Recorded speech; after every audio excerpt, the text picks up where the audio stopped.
Welcome to World Class Bullshitters, the epitome of pop culture. I'm your host, Jeff Hicks, and with me tonight is the one, the only, Dion Green. Baby, boys and girls, children of all ages. Had I known the leash was going to be this long in Hollywood, hell, I've been fucking up years ago. They just love your black ass out there.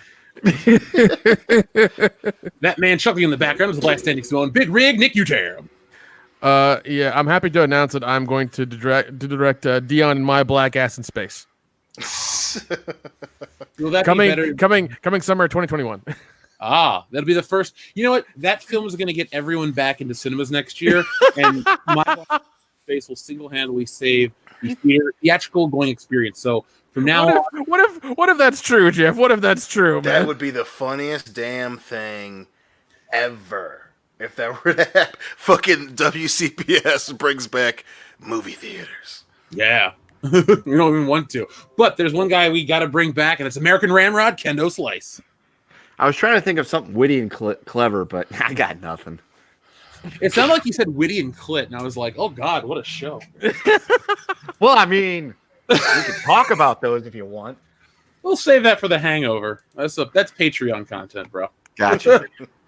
So, folks, we are back with another episode 241, and we have a lot to cover tonight.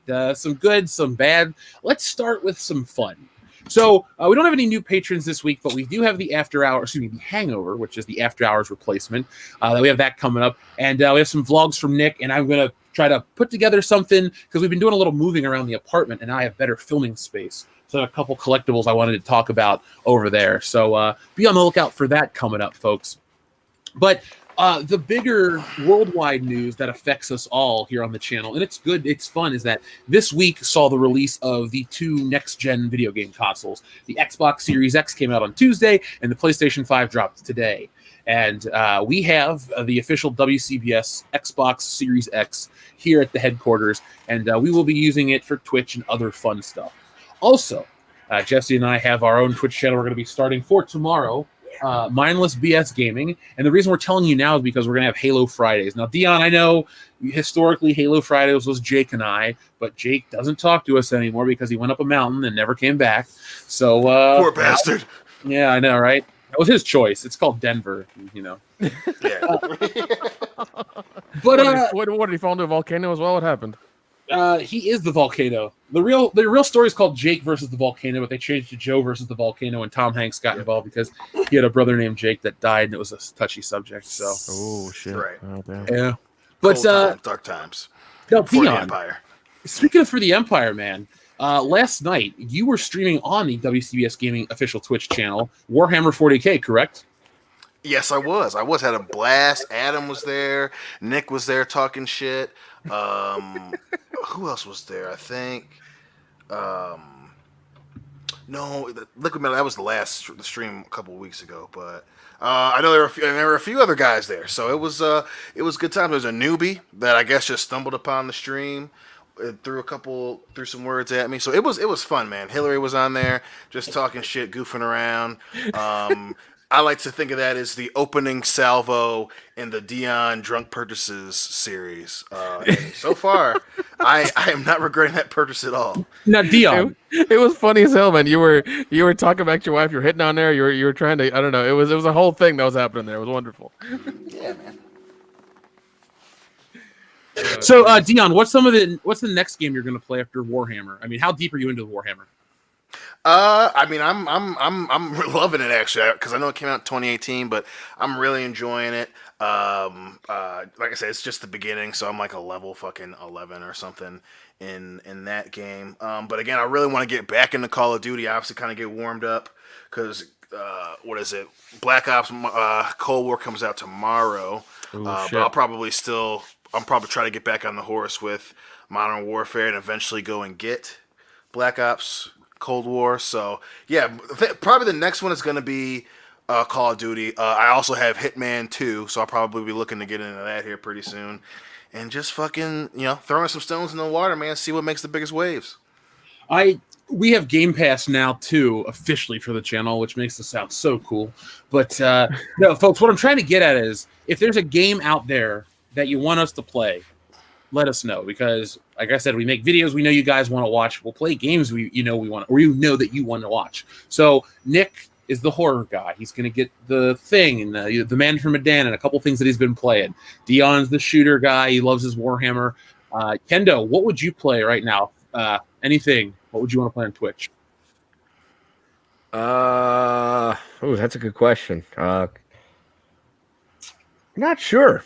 I started playing some of the older Zelda games again recently, but I don't know how well people would tune into Twitch on that one. Cold War does look interesting. Dion and I were talking about that the other day because I haven't bought a Call of Duty game since Black Ops, and I was just kind of like, this isn't that great. And I just kind of got out of it after that. Or was that Modern Warfare 3? Either way, that's not the point. The point is I haven't bought one of those in a while. So I was considering, him and I were talking about, I was actually considering buying Cold War, but I'm not sure yet. But kind of open. I haven't really found anything awesome that I really want to play recently. So if anybody's got something they think would be up my alley, send it my way. Yeah. It seems like people want me to play what was it, Resident Evil 4. So I'm gonna look into getting that, and That I game's guess that'll amazing. be I guess that'll be the next thing I do.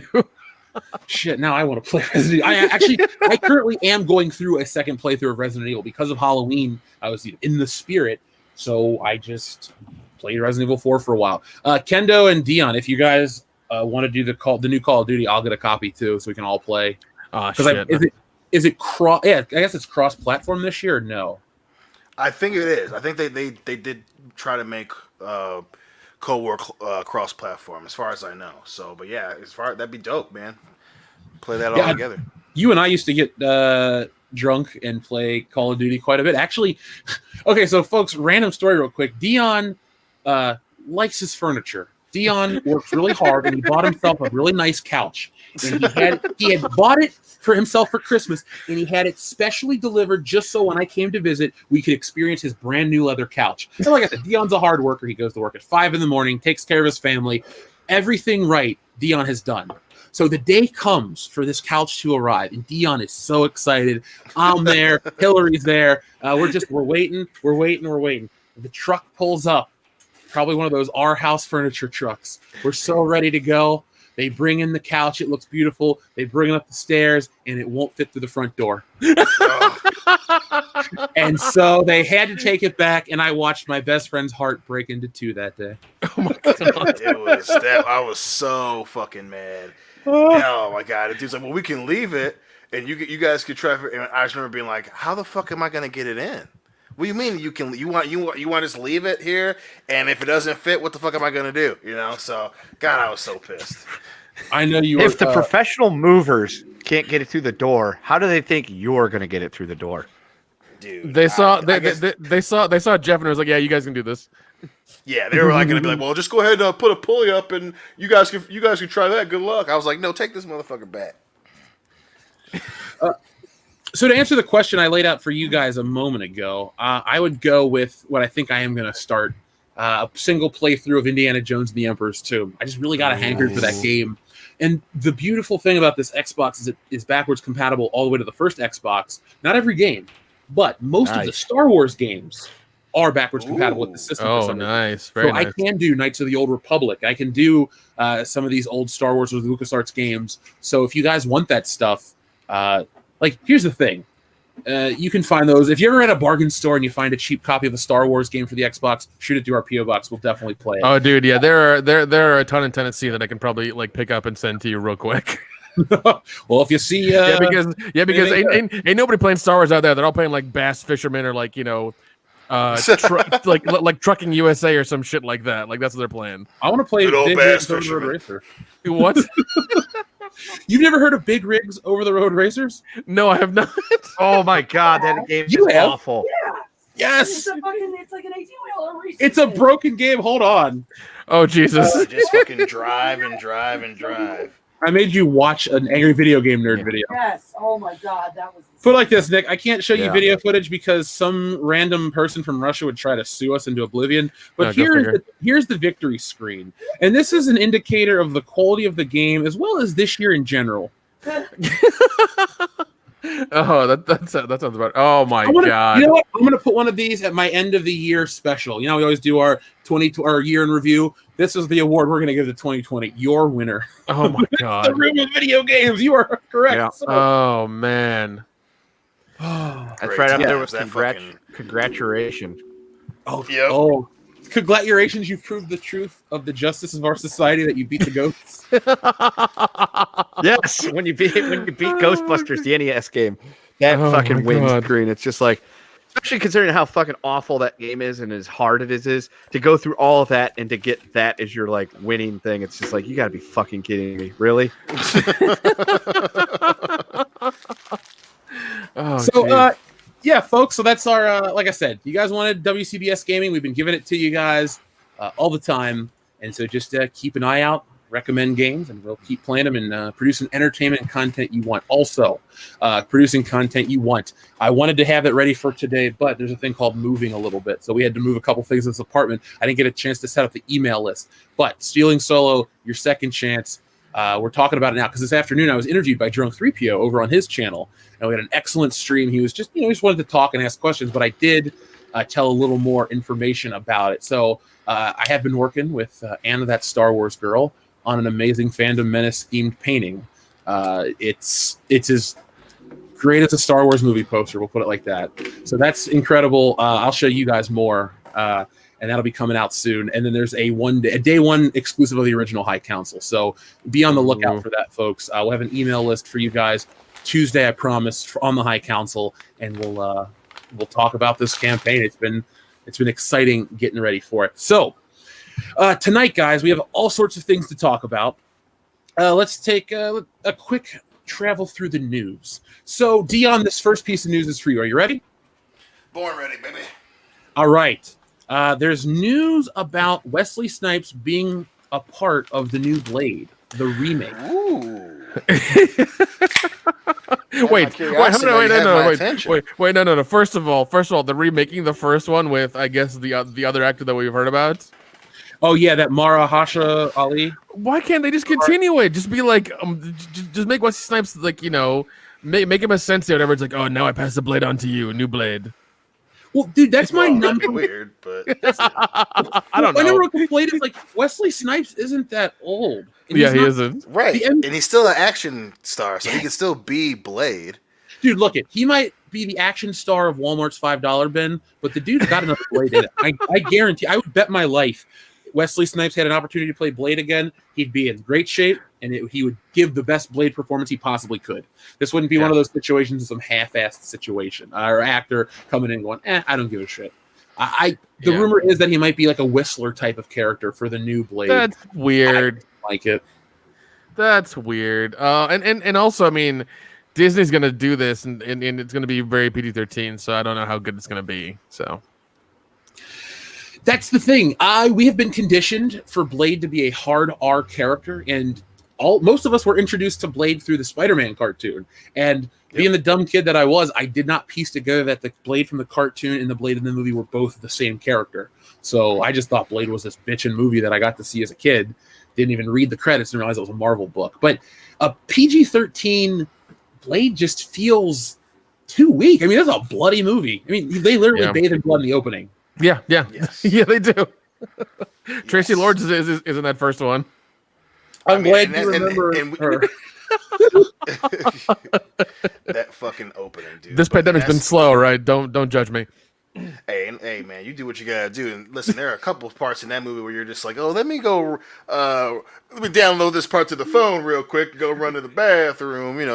It's awesome how weirdly sexual the first Blade is. Like, Oh yeah. You're like, God damn it. Because even as, back when we were fucking 8-9 years old, I was like, damn, is this clubbing like this? I want to do that. I want to deal with some bitches that like to nibble on a motherfucker. I'll go to that club. I'll risk it. I'm sure I can fight my way out. Those European clubs, bro. Yeah, it's weird in Europe, dog. Yeah. It's weird in Amsterdam, man. Don't go there. That's a different kind of high. But that was, that was not that bad. But that's why especially when when Black Panther came out. That's why so many people were going so hard in the paint. People were acting like Blade just didn't fucking exist, because it was rated R. Like, oh, he's not a superhero. Da, da, da. It's like, motherfucker, he literally jumps across buildings in the movie. That shit counts, It didn't count because it didn't play into their narrative. That's all it is, dude. Because I have a video I've been working on for a while about the currency of the word first. Everyone wants to be the first. In entertainment, they think that being the first insert whatever is going to guarantee you this sale. And we've come full circle to where trying to do the first again, it's pointless because a lot of these firsts turned out to be iconic in the geek culture sphere. So you're trying to replace, Christopher Reeve with the guy on TV. It just doesn't work. So I know that's not Dean Cain. I like Dean Cain. What do you think of Dean Cain as Superman, Dion? He was that was early 2000s. That was Lewis and Clark. That's I think the last 90s. Or was it the mid? I thought it ended in like 2000. I think the show ended in like 96. No, that was mid 90s. Damn. Oh yeah, I'm way off. But because Brandon Routh came back to do CW, and then because he was Kingdom Come, and then I can't remember that other fucking guy's name that's doing it now. I think it's like Taylor Hecklin or Hoechlin or something. Something goofy like that. I'm not a fan of his Superman. No, well, I'm not a fan of anything that they do. The Superman sucks. Supergirl sucks. Fucking Green Arrow got really bad. They made Ra's al Ghul was a Green Arrow villain. Batgirl sucked. Flash started out pretty good. That sucked. It's not good. It's not good. It's not good tidings over at the CW. Has it ever been? Outside of Supernatural, I can't think of a CW show I respect. Smallville started out really good.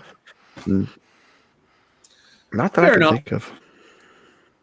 Joel swore by Smallville. It's funny. The only episode of Smallville I've seen in its entirety is the final episode. So I got to see what's his name, Tom Welling, play Superman officially in the costume. So it was CGI'd anyway. But we also have another piece. Is there anything else you guys want to add to the Blade stuff? I know it's a little too early to talk about what it's going to be, but I will say Blade, the first film from 1998, was groundbreaking. It was that mile marker, and here's the thing about a lot of these first movies, the shit that they want to impart onto Black Panther as being this progressive whatever, it was Blade literally 20 years beforehand, and it didn't toot its own horn, and nobody cared about that shit then. Most people still don't care about that shit now, and you made a kick-ass movie that stood the test of time outside of the terrible CGI.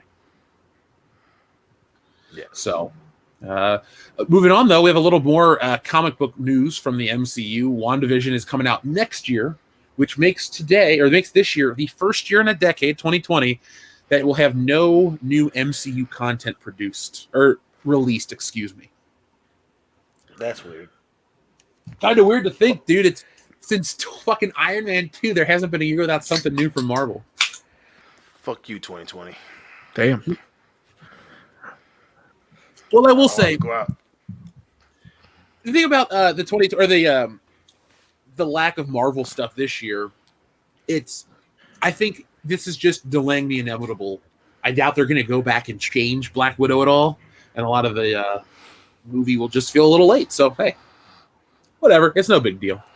But that'll be dropping on Disney Plus next year. But speaking of Disney Plus, we got The Mandalorian and stuff. Did you watch last week's episode, Dion? I did not. I've had this fucking whole week off, and for some reason, I did not watch goddamn Mandalorian. Oh, yeah, I forgot. Happy belated. Well, I said happy birthday to you, But, folks, this week was Dion's birthday. Let's all chip in and buy him a horse. Yeah. Easy. No. Y'all could go on. Y'all can go on Amazon and buy that 112 Superman for $300 some if y'all really love me. Other than that, keep your bovine animals away from me. Preferably. Well, what we all need to do is we need to all chip in and buy you a giant horse mannequin. Hey Dion, let's That's adopt even better. Yeah, bovine, that's cows. Horses are equines, dude. I can't wait to tell you how little of a shit I care. So, bovine, chauvine, equestrian, Equestrian titties, I don't care. I don't want one. Dominican, I'm gonna whatever. Send you a horse with titties. Since you don't care, I'm sending you a horse with titties. Definitely not. Someone posted that weird ass like half centaur thing on the fan page, and someone's like, "Hey," or it was like, "Hey, we all thinking the same thing." And one dude was like, "Yeah, why does she have human legs?" I was like, "Fucking thank you." That's what I was thinking. That was freaking me out. No, you weren't. You weren't freaked out, Danny. You were just discovering something new about yourself. Shit, that's the part of myself we can keep in the dark. Keep that Dion at the back of the bus. We don't want to hang out with that one. So Dion, I gotta ask you, I think Yes. which horse is calling your name? We got Jasper, who is a 4-year-old quarter horse. We have Bunny, who is a 4-year-old Arabian mare. We have Josie, who's an 8-year-old red roan Mustang mare. Don't take the mares. Mares are cunts. Oh, well, here you go, Dion. Then we need to raise you $3,800 in the next 8 seconds to get you Jasper delivered right to your front door. Listen, first off, Yes. horses. she'd be doing a good deed. You'd be saving a horse. Yeah. Fuck Save that. a horse. Listen, You'd be rescuing an animal. listen. You'd be I'm rescuing an all. animal. I You'd love. be saving a life. Isn't the You'd be title doing of a good deed. shitty country song? Listen. Yes. Overall, I'm all about saving the animals, man. Animals are cool. Some of them are dicks, primarily Clearly horses and not. cats, but whatever. But why they all gotta have weird names, Jasper and Bunny and shit like that? I mean, if there's anyone else I want to punch in the face more so than Zack Snyder, it's the majority of people who own horses. Because you can't just give them like a regular name. Like, you're not gonna ride off and get to a gunfight with John Wayne on one hand and Clint Eastwood on the other, fighting for the rights of the people out for Jasper while you're riding your fucking Arabian mare into the sunset. Like, just fucking stop it. Just Are you making fun stop of it. Indiana Jones on this podcast? I would never make When fun did of these Indiana people all of a Jones. sudden all come from Mississippi? Yeah. I mean, there's a lot of them down there, right? I mean, isn't that something that Mississippi does? Horses and hanging motherfuckers in trees? Oh. Spicy Wow. episode. Jesus. And that's the end of our show. Will just gotten banned. I'm just saying, Mississippi power. That's all I'm saying. Mississippi something. Wait, hold on. Can Mississippi spell power? Probably not. Just checking. And with just that, checking. we've lost our 3 subscribers from the state of Mississippi. I know, right? I feel like people who live in Mississippi have a nice set of internal humor. Where they're like, you know what? We are kind of fucked up down here in Mississippi. Well, it's not like people from Florida who don't realize they live in Florida. It's Oh, Yeah, God. people who live in Florida have to be constantly reminded, hey, you live in Florida. Damn, I do live in Florida. We're fucking crazy.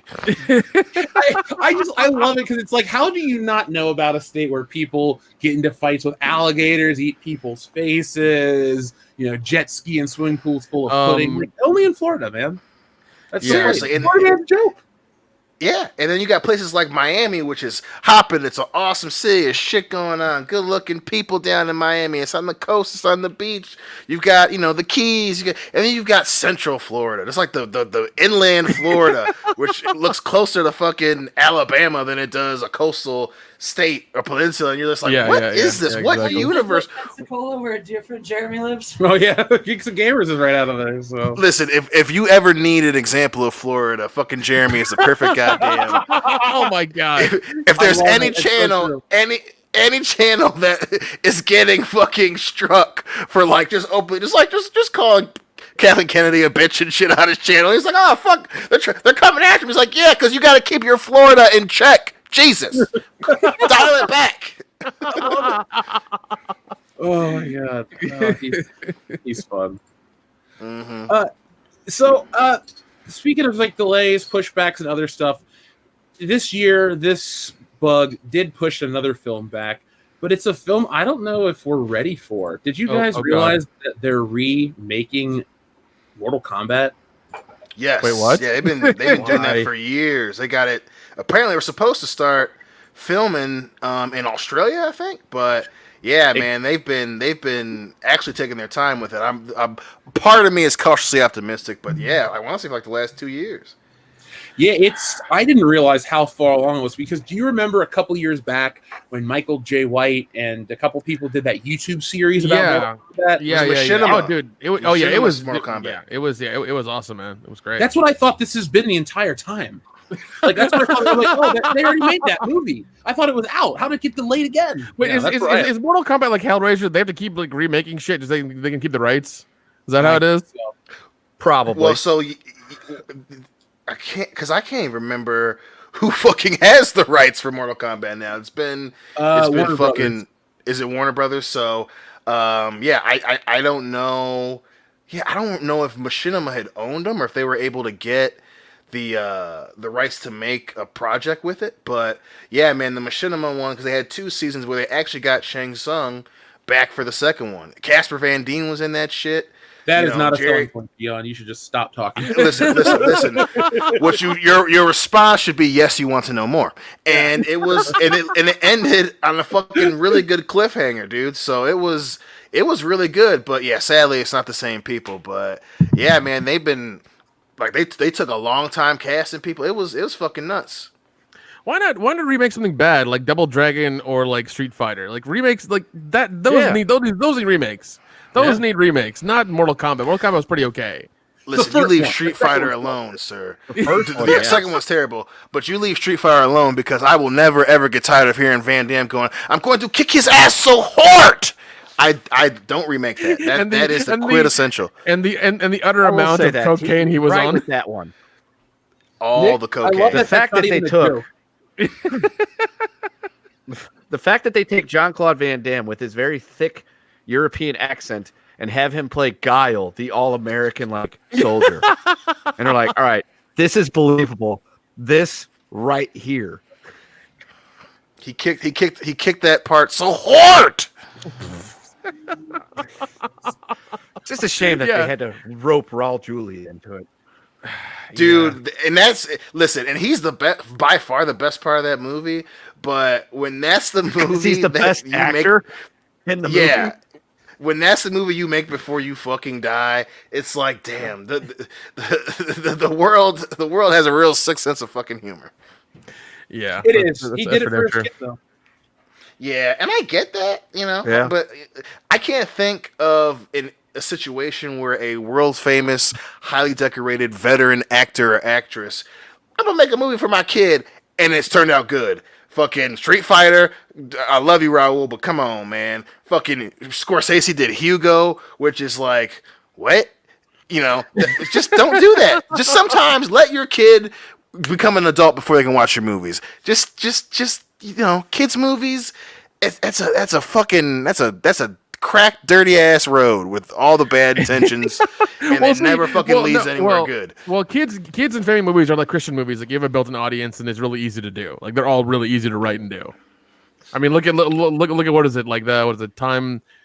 I don't know that one channel, Time Life or whatever, Lifetime bullshit, whatever it is. Like they do that all the time. Every weekend is like some movie that's like about some wife who cheats on her husband, and then like changes her identity and changes her hair color and goes to another family, another city, and then they find out about it. She has to murder them again or something. I don't fucking know. Like it's that stuff over and over again. Like they love doing that stuff. What the hell are you talking about? I don't know. From kids' movies to Lifetime and chicks murdering their family husbands. I'm like, I don't think we have the same kids' movies. Where's he going? Where is he going with this? I was like, God damn, Nick, like what did your parents watch? We watch a lot of stuff, right? A lot of stuff. Where's he going? Where's he going? I have no idea where he's going. I've lost it. What the hell is he going about? I remember coming home from school down in Tennessee, and I would plop down in front of the TV and turn on Lifetime. Like, you poor bastard. And then the lady did this, and then they had coffee, and then it's like, Nick, we don't care. We care about the fucking trauma that watching some housewife shank her husband in the throat at fucking 10 years old did to my man Nick. Goddamn, fucking that's a kids movie for me. I'll never forget that as a kid I saw one of those Folks, movies if there's a particular Lifetime movie you want us to review, Nick is clearly the Lifetime expert on this channel, and he'd be glad to sit down and watch any of those things and talk to you all about the pain that those women were going through. Nick, do you remember She's Too Young? Nick, do you remember She's Too Young, the one where everyone got syphilis in high school? No, and that movie wasn't that good. They made us watch that. See, I had to watch it in health class. What's your excuse? I was bored when I got home from school. It was Tuesday. Clearly, it he got home after school. He got his juice box and his fruit snacks and his PBJ and sat down and watched Lifetime movies. Yeah, it was. It was a weird transition period when there wasn't Turtles or Power Rangers on TV anymore, or we didn't have those channels anymore. I forget, so I had to watch something. And yeah, the only channel Nick's family had was like the local news and Lifetime. It was a weird cable package. Okay, don't judge me. And he had a thing for white women in sweaters. I mean, come on. Apparently. Well, no. White women in sweaters, and they had to have knives as well. That was a weird thing. I feel like he also knows a whole lot about Kirk Cameron that he's just not telling us about. Listen. That man's real messed up. Okay. I agree. Why are they trying to sacrifice my movie? Because it fucking sucks. Let's see if Kirk Cameron's been in the news lately. Oh God! Please, somebody's arrested for drunk driving. Christmas time's coming up, so I would say yes. Oh God! Oh no! Not for Cam, man. Is he gonna get mad again that everybody hated his movie because it was bad? You know he is. You answer your own question. You know good goddamn well he made a movie. Why are they trying to sacrifice my movie? Because you have people in your movie at gunpoint, Kurt. That's why. Yeah, and you're crazy, dude. So if you Google Kirk Cameron in the news, the most recent thing is Kirk Cameron. Christians waking up to threat of socialism as church is deemed non-essential. So that's what Kirk Cameron's doing, folks. If you ever wanted to know what the kid from Growing Pains was, here he is. If you ever wanted to know where the dad from Growing Pains was, he's dead. So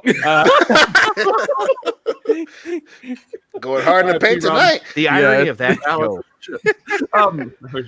Anyway, the question I had for you guys, though, with the whole Mortal Kombat news was, is it too late for a Mortal Kombat movie? Because I would say Mortal Kombat is as popular now as it has ever been post that little implosion in 1997, because Mortal Kombat was the hottest thing on the planet from when it came out till around the time Annihilation dropped. And then you had Mortal Kombat 4, you had that shitty Special Forces game, and then you had all those just not good Mortal Kombat games for many years. But once we got to 2011 with Mortal Kombat 9, Mortal Kombat was back. And 10 to NXL or 10L and whatever, and then 11 are some of the most popular fighting games. So I think Mortal Kombat, unlike Street Fighter, well, Street Fighter's always been considered the good fighting game and this and that. It's the one that is played at conventions and tournaments.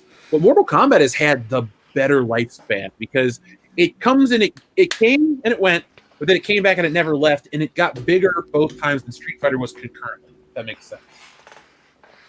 No, I think that does make a lot of sense. I would first off, I'll say that I will agree that it's too late for Mortal Kombat in terms of being a viable film franchise. It's just another example of video games that don't translate well to film. But also, I mean, hey, I think it's the niche that fits perfectly, man. It's a violent ass fighting game. Like you said, it fought its way, pun intended, back into prominence.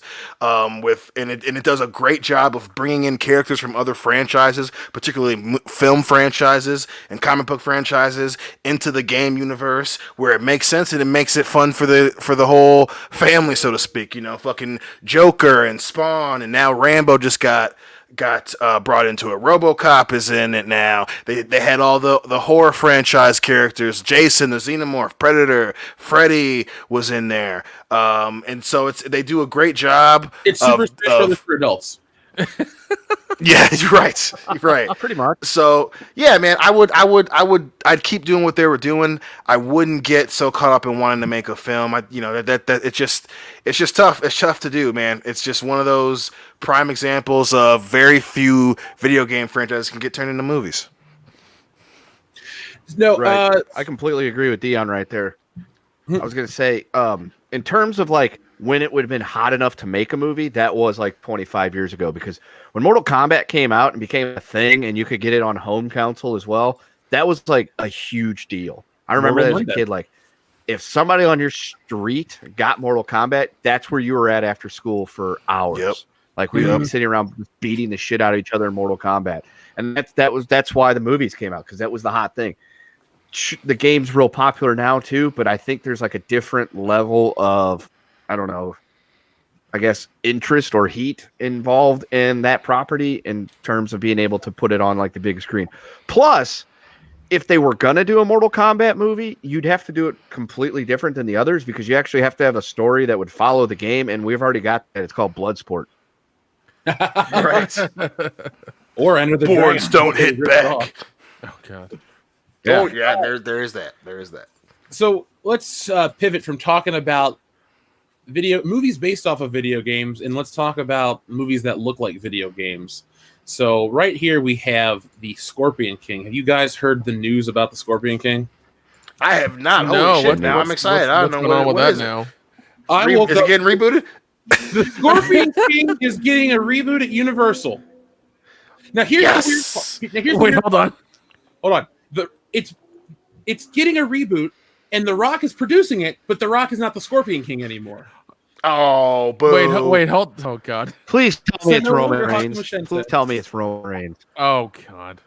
Don't do it to me. It can't be. Didn't you know that was how the WrestleMania main event ends? Where Roman Reigns beats The Rock and literally becomes the Scorpion King. Scorpion King, the reboot, coming to theaters summer 2023. You're joking about the whole, like, there isn't news that they're integrating it with WrestleMania, right? Like, you're joking about that. Yes, I made that part up. Oh, thank fucking God. Oh, God. Don't do that. Holy shit. Yeah, but to dude. say we've been traumatized from 2020 enough. Please don't give us more to be worried about. Shit. The dead silence when you said It that. just I was tells like, you is he the fucking state of WWE when that is believable. Yes, exactly. Dion was about to have a panic attack. The poor guy over here.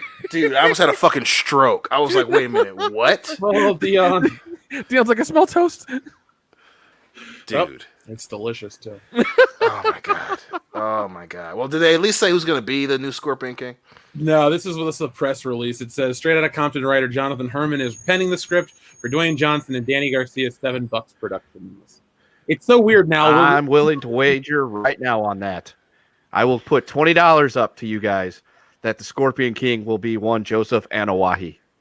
I'll put down 20 for that too. Which one is Joseph Anawahi again? Roman Reigns, bro. Roman Oh, that's Reigns. his real name? Fuck. You know what? I'll put $20 on that. I'll take that bet too. Yeah. Fine, put me in for 20. You're good for it? Yeah, I'm good for it. That's my favorite line of Die Hard, I think. Dion saved some money for Avatar. Oh yeah, Dion, and make sure you save some money for Avatar 2. That was in the news today as well.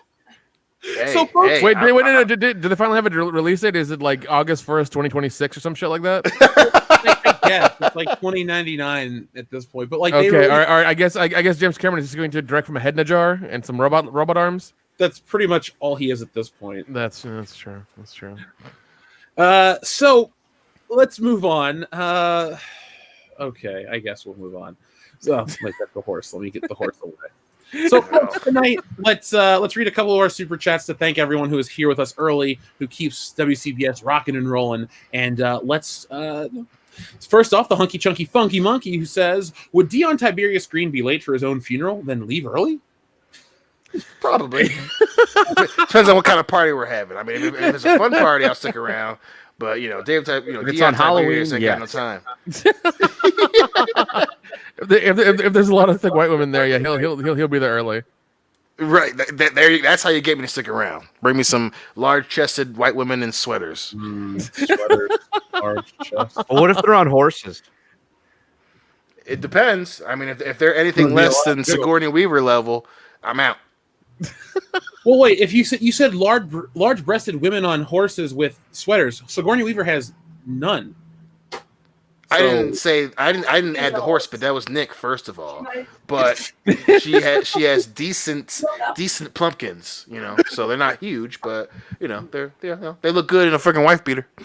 No, hey, to each his own. Dr. Meeple had said something about putting the Mortal Kombat theme on and drinking every time it says "test your might."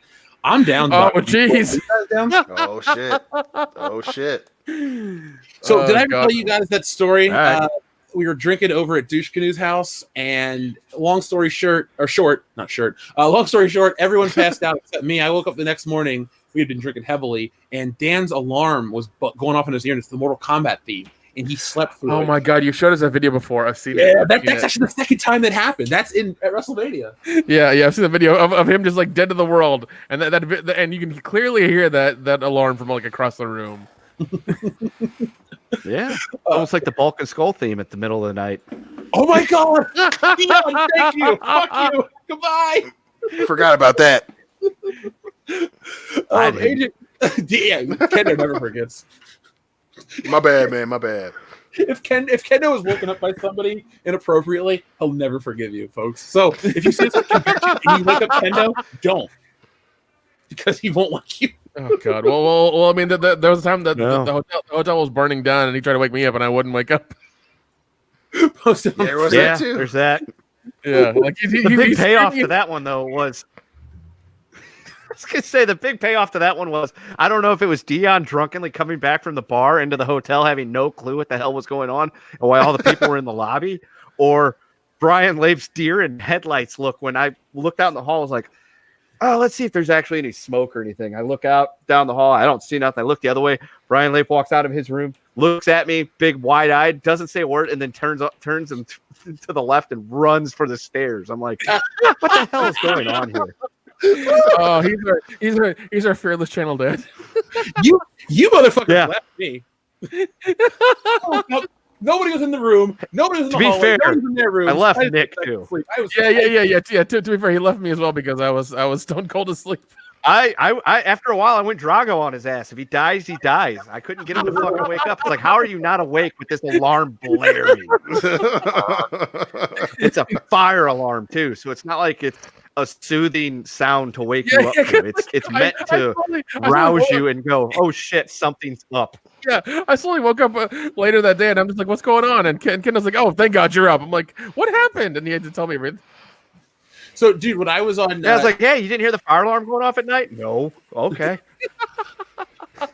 when I was over on Drugstream earlier, he was asking me about like favorite YouTube moments, and I have to say, the moment of us with the fire alarm at Celebration was probably the craziest thing that's ever happened to us on a trip for WCBS. Outside of Bearfucker. Oh God, Bearfucker's Yeah, up there. Bearfucker's Top right 5 up there. for sure. Oh God. Definitely up there. That for chick top was 5. weird. Yeah. She was very weird. She was giving us the like, hey, train eyes. I was like, yo, cool. I honestly thought that was going to happen that weekend. Yeah, she Yep. was. And she was, and she was especially interested in Dion. I was like, okay, this is going down. This is going down. Look it. We had that Airbnb, and I know the lady. What was her name? Like Trisha or something. Said no parties, but we were going to party. Yeah, no parties and Dion up the porch over there. Yeah, and you guys would have got that one chick to go there with her boyfriend that was totally a spaz. Oh God, that was weird. That dude was the weirdest part of the whole thing. Ooh, Mr. Julian, let me know how you're. When of those 3 people, you're the most awkward compared to a girl that's dressed like Bearfucker. Yeah, you got a problem, dude. AJ Journeyman says Disney Plus has a movie lined up called Black Beauty where Kate Winslet voices a horse. Any takers? This could be a dark fate killer. They're remaking. Are they actually remaking the old Black Beauty? I guess so. Hold hold on. It's called Black Beauty, and they got Kate Winslet for voicing the horse. I'm calling bullshit on this. Wait, there's a movie called Black Beauty, and it's not about Dion. I'm That's boycotting. what I'm saying. That was my next question. They named her. That's why you hate horses, because the movie called Black Beauty is about a horse, and it should be about you. That's it. You're right. Solve the mystery. Got me pegged, man. Got me pegged. No, My I ego don't. knows no bounds. Well, yeah, I mean, not you got pegging. I didn't say pegging. Pegging wasn't the verb. You know what I'm saying. You know what I'm saying, man. No, I don't. Please elaborate. No homo, bro. No homo, bro. Okay, fair enough. Well, we know what Dion does on the weekends. That's done to him. Scott Skia2 says, F Amber Turd. That is all. Well, we'll be talking about Amber Turd in a minute because while she won last week her libel suit, this week Johnny Depp got fucking fired. We'll see. That suit was in like the UK, and that doesn't fucking matter. It doesn't count. Sorry, this doesn't count. They use funny money over there. It doesn't mean anything. Sorry. But dude, Warner Brothers dropped Johnny Depp because of the outcome of that lawsuit this week. God damn it. We'll talk. You know what? Let's just fucking talk about that right now. That's the big story. We can we'll jump into that since we're here. So let me put this up, and we'll start talking about it. Johnny Depp Grindelwald. I had to look it up. So we talked about this on the High Council briefly, but here we go. This is from the Washington Post. Johnny Depp's dismissal from the Fantastic Beasts franchise marks a major career repercussion for the embattled actor. So last week, a lot of people were very flippant with it's just it's a libel case. It's not going to affect him, this, that, and the other. And everyone just seemed to go, it's Johnny Depp. He'll recover. What is days after the outcome, the verdict is read publicly. What happens? Dude gets the boot. So, I mean, for those people that were concerned about this early on, those concerns were valid because they've been now validated. And it's it's a messed up situation because on the other side of this coin, there is talk about, whoa, hold on one second. Not to cut off this topic, but there's a commercial for Mulan on TV. Yep, I saw that too during the game. It was exclusive to Disney Plus. Why is it on Blu-ray and 4K? I thought it was only available on Disney Plus. They need to make up that money, honey. Money. Well, I mean, after God, I never get tired of that. But yeah, after a week of it, being the top thing downloaded on Disney Plus, they were like, you know what, we should let everybody enjoy this. So we'll put it on Amazon and Vudu and Blu-ray and 4K and DVD and Betamax, and let everybody enjoy it. Super 8. Was that the film we were looking at earlier, Jesse? Yeah. Because Jesse's rearranging the shelf right now, and she found a Super 8 selected scenes from Star Wars. The Star Wars. Yeah. Nice. By the way, even though I'm opposed to a lot of the special edition changes and stuff, the 4K version of Star Wars does look pretty good. Just putting that out there. Oh, okay. The only you'll notice little things about the movie, like if you watch the opening scene, the stormtrooper that's got Princess Leia's left arm, you can see through his mask and see his mouth. And it's just like little bits like that. And you're like, oh shit, Darth Vader's mask looks like it's made out of wood at the front of it, and this and that. It's like God. All these little things that doesn't. You think it breaks the illusion, it just makes it more real, if that makes sense. Because you're seeing every detail in this film, so it feels even more like a lived-in world. Damn. Okay, I like it. I can dig it. Yeah, damn right. So the Johnny Depp stuff. So yes. Johnny Depp announced last week that he would no longer appear in Fantastic Beasts, the film franchise. The news had arrived on the tails that he lost his libel case against a British tabloid that called him a wife beater nearly 2 months after production began on a third installment in the Harry Potter spin-off series. I have been asked to resign by Warner Brothers for my role as Grindelwald in the Fantastic Beasts, and I have respected and agreed that request, Depp wrote in a letter uploaded to Instagram on Friday. Depp's exit came as a surprise to crew members, according to The Hollywood Reporter, which stated in a piece published Monday afternoon that his pay or play contract requires the studio to pay his 8-figure salary regardless of whether he appears in the film. The dismissal nonetheless marks a major career repercussion for the actor, still embroiled in a $50 million defamation lawsuit against his ex-wife, actress Amber Heard, who wrote an op-ed for the Washington Post in 2018, including a thinly veiled reference to her domestic abuse allegations against him. So yes, Johnny Depp is getting paid, but here's the thing about that situation. Yes, he's getting paid. Yes, he's going to laugh all the way to the bank, literally. But at the end of the day, what about the people who get put in this situation that aren't Johnny Depp in Hollywood, who aren't able to get their contracts, paid no matter what, these pay for play or whatever things? What about all the people where, Amber Heard's getting away from this or getting away with this? She's going to get a raise. That's the news right now too. A bigger part. Oh my God! So we're literally punishing bad behavior in society for political slant reasons. I'm about to say, isn't Hollywood against this shit? But I guess it happens to a dude. It's fine. It's hypocritical. Right. They just need to fucking, be honest with everybody what their slant is right now. What were your guys? Look, I know none of us are Harry Potter fans. We're not really interested in the Grindelwald shit. But what did you guys think of Johnny Depp getting fired essentially from this? It fucking sucks, man. It's it's another example of obviously, hey, fucking agendas can really fuck up people's lives, and obviously the only real silver lining, out of this whole situation is, now it's forcing a conversation about this shit, because obviously everyone, and listen, you guys and the fans know how I feel about fucking, actor activism and shit like that, because when it's real, it's hard to believe in something all the time, and everyone loves to talk about how domestic violence is this bad thing, and it's a terrible thing, and it's affecting everyone, everywhere, all the time, which it is. But then again, it's harder to to be that hardcore activist when it's a famous dude, right? So now everyone is being forced into this conversation, and the sure as shit isn't Hollywood making themselves have this conversation. It's the fans having, what is it? It's 500,000 signatures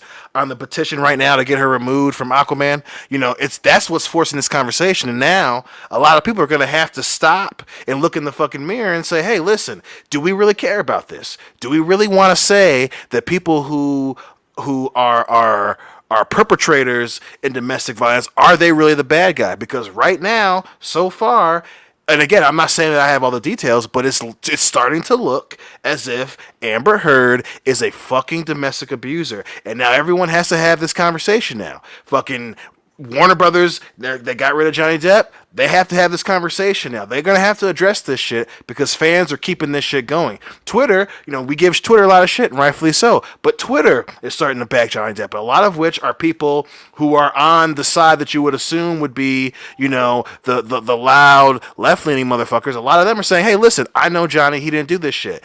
Obviously, he lost this shit in the UK, but now internationally, you know, people are having this conversation because the overall reaction to The Sun or whoever, or Daily Mail or whoever the fuck won that case. Now everyone's like, yo, not only are they full of shit, but here we are again with a fucking clear-cut case of the fact that Johnny, sure as shit, wasn't the 100% bad guy that everyone wanted him to be. So, as bad as it is, I'm at least glad that we are making shit incredibly uncomfortable for all those executives at Warner Brothers, for all these executives that fucking, you know, ask people like Amber Heard to speak and write op-eds and fucking be ambassadors for goddamn universities. And now, at this point, we have a lot of actors who are going to have to fucking get their feet to the grinder because a lot of them spoke out and backed up Amber Heard and said how brave she was, when in reality she's cutting off motherfuckers' fingers and shitting in their fucking bed and refusing to acknowledge, hey, I'm not going to put my hands on you. Sometimes I just get so fucking mad. Like that.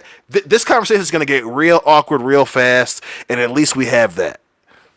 Yeah. Well said. This has just been one of those like, oh great, the bad guy situation where she won. But I do want to watch. I wonder if this will be a catalyst for a change in Hollywood. It'd be funny how the Me Too movement started, and then it really went off the rails and became something else.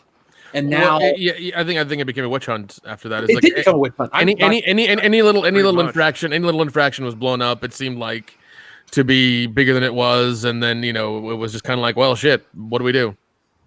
Yeah, but sorry, I saw something pop up about the signatures. 1.2 million people don't want Amber Heard anymore.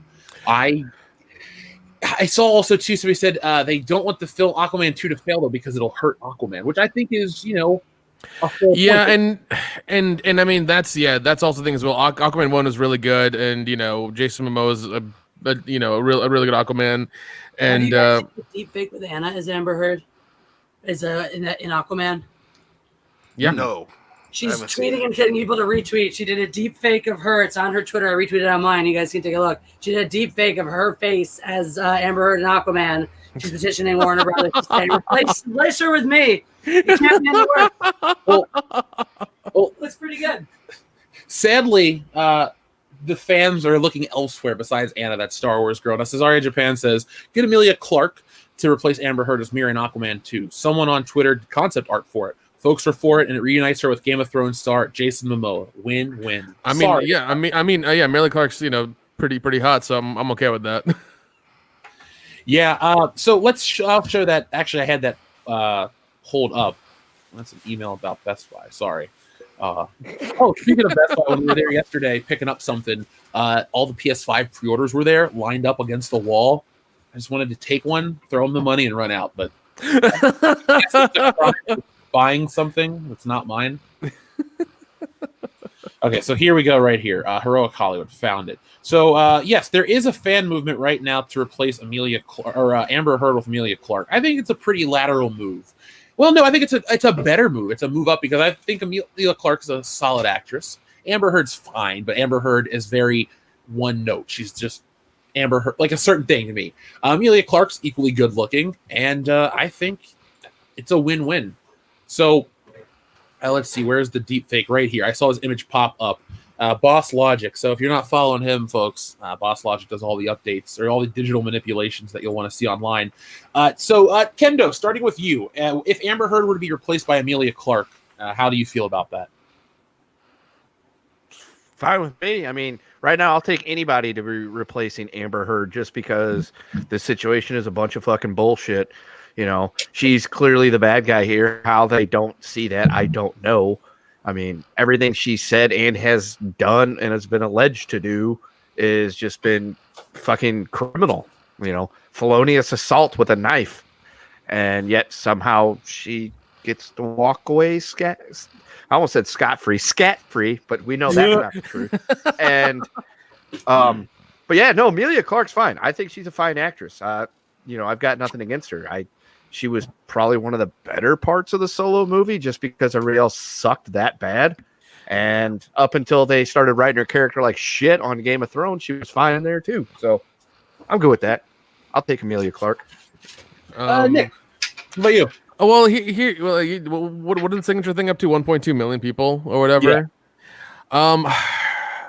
I would say vote with your wallet, but that's such a weird thing to like. It's a weird thing to say. I know it's a good sentiment, but then like you're kind of screwing other people over just to screw one person over in that aspect. Yeah. So it's weird. It's very.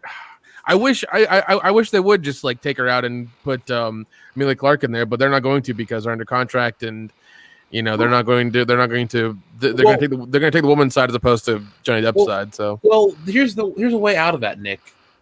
Divorce your wife Brie Larson and marry Amber Heard because you are a lady killer. God damn it! Literally, in this case, Amber Heard will get taken out. I mean, if she accidentally slips and falls on a few knives, I mean, it's not gonna be my fault. I won't be home. Do you know it'll be like a Lifetime movie? Just like I was waiting for that. Finally, thank you. Finally, living out his dream. Thank you. I love art. Thank you for that. I'll set it up for you, Kendo. I love it. Dion, anything? What are your thoughts on Emilia Clarke as the old Mira? You in? No, I'm not in on Emilia Clarke. I mean, I get the reunion. They definitely had chemistry for sure. I don't see her. Mira's kind of a badass, and even though Emilia Clarke was a verbal badass, it wasn't like she was doing any fighting in Game of Thrones. I would prefer to have someone, with a little bit of action street cred. If I'm being super, super greedy, I'm down, because ScarJo ain't going to be doing a lot of Black Widow, and we know what she looks like with red hair. I say, fuck it. Bring her ass over to be Mira. I'm down for that shit. I would like that. I'd fuck with that. Yeah, I think that's, hey, we know she can whip some, she looks good kicking some ass. So, I'm definitely down for being greedy. And then fucking Phil, our codist, I was thinking the same thing. Fucking Gina Carano's a hot goddamn property. We know that she can whip some ass. The comic book film she's been in already have gone well. I was thinking Gina too, man.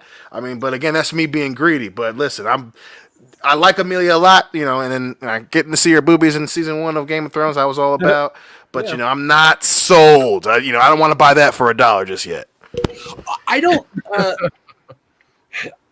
want. Like I said, I don't want to hurt Aquaman 2 because our channel was very kind to Aquaman 1. It's like, was it Justice League?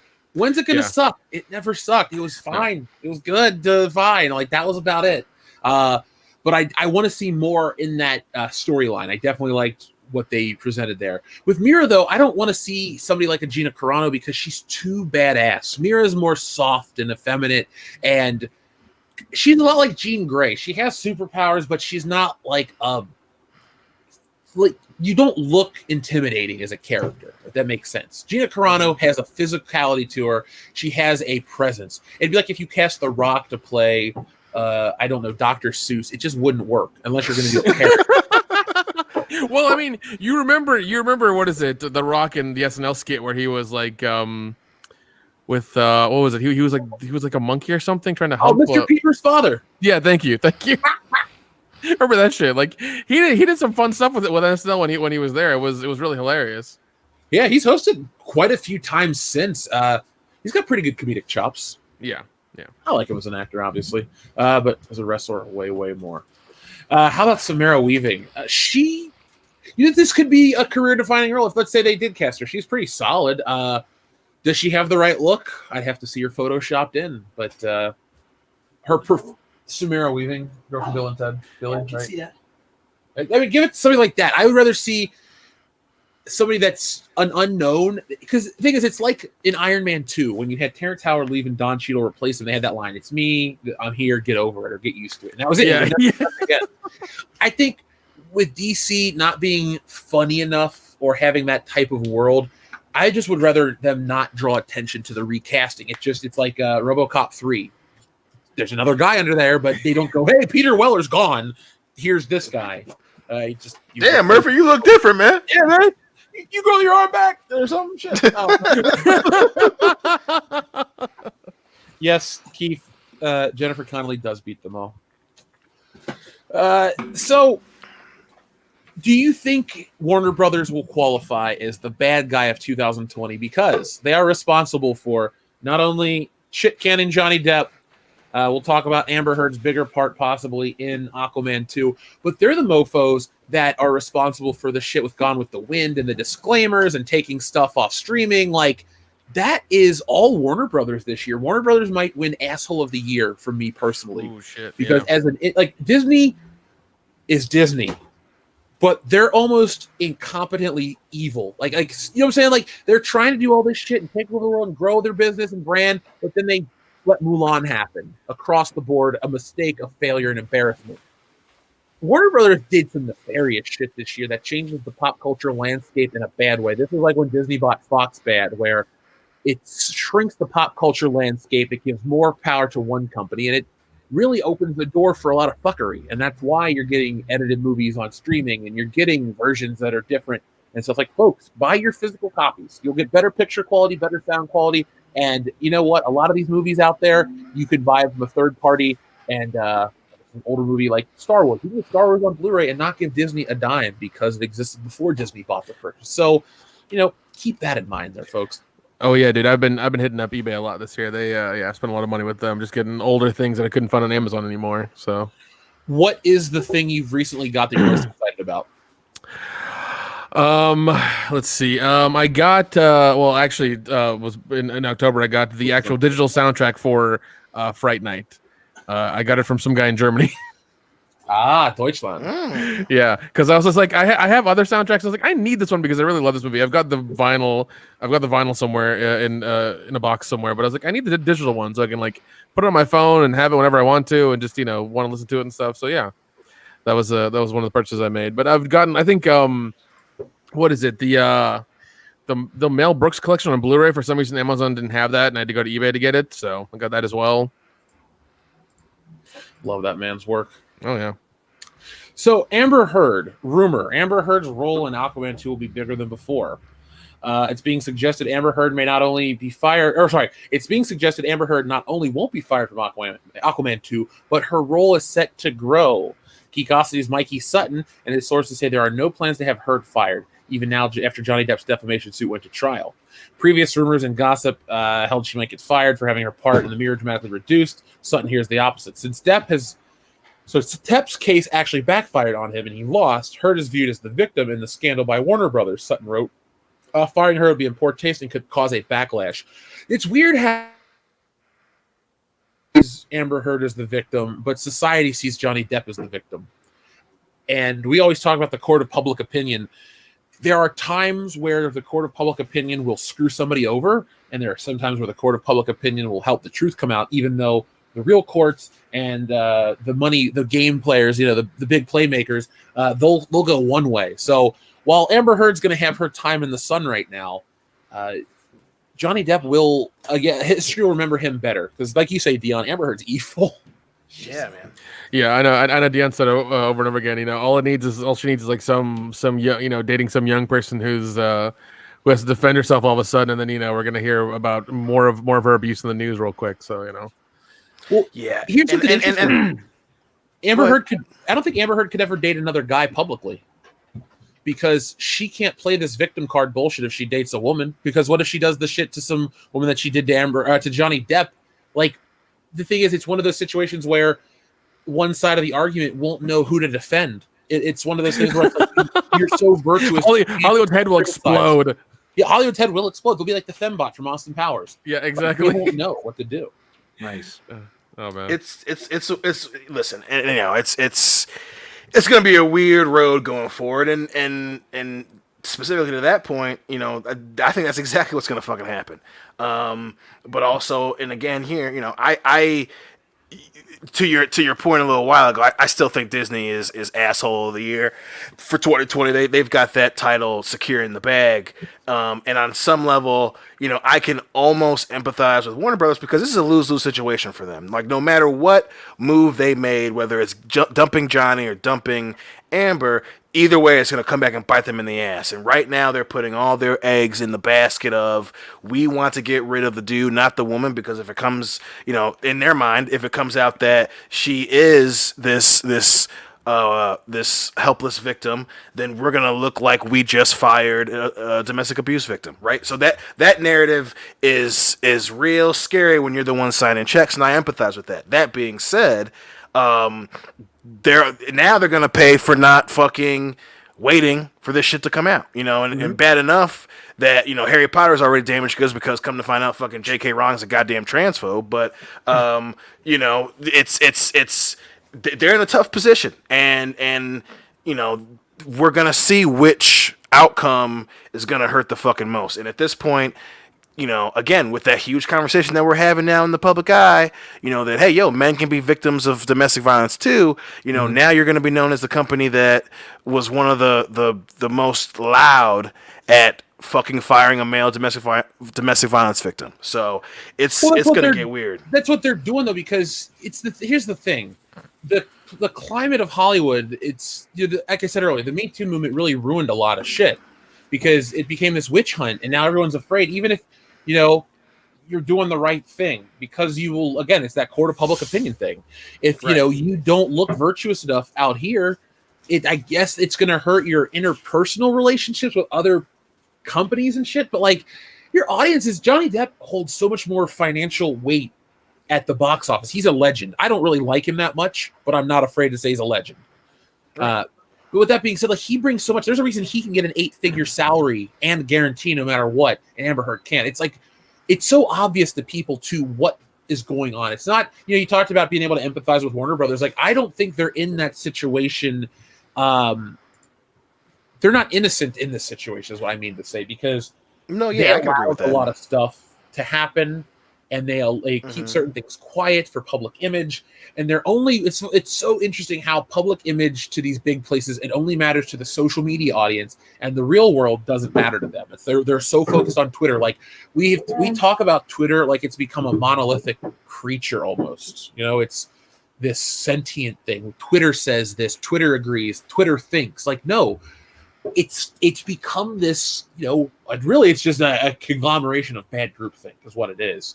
Like, you would, in my opinion, never go to Twitter to market a movie, because those people don't care. Everybody wants to. The thing is, you can't tell online if somebody's trolling you or being honest half the time. And that's so true. When they say they want a transphobic Superman who is married to Perry White, who happens to be played by Ben Kingsley's uncle or some shit like that, like, those are people trolling you. They don't want that shit. And that's the same thing when they say, oh, we want a female Green Ranger.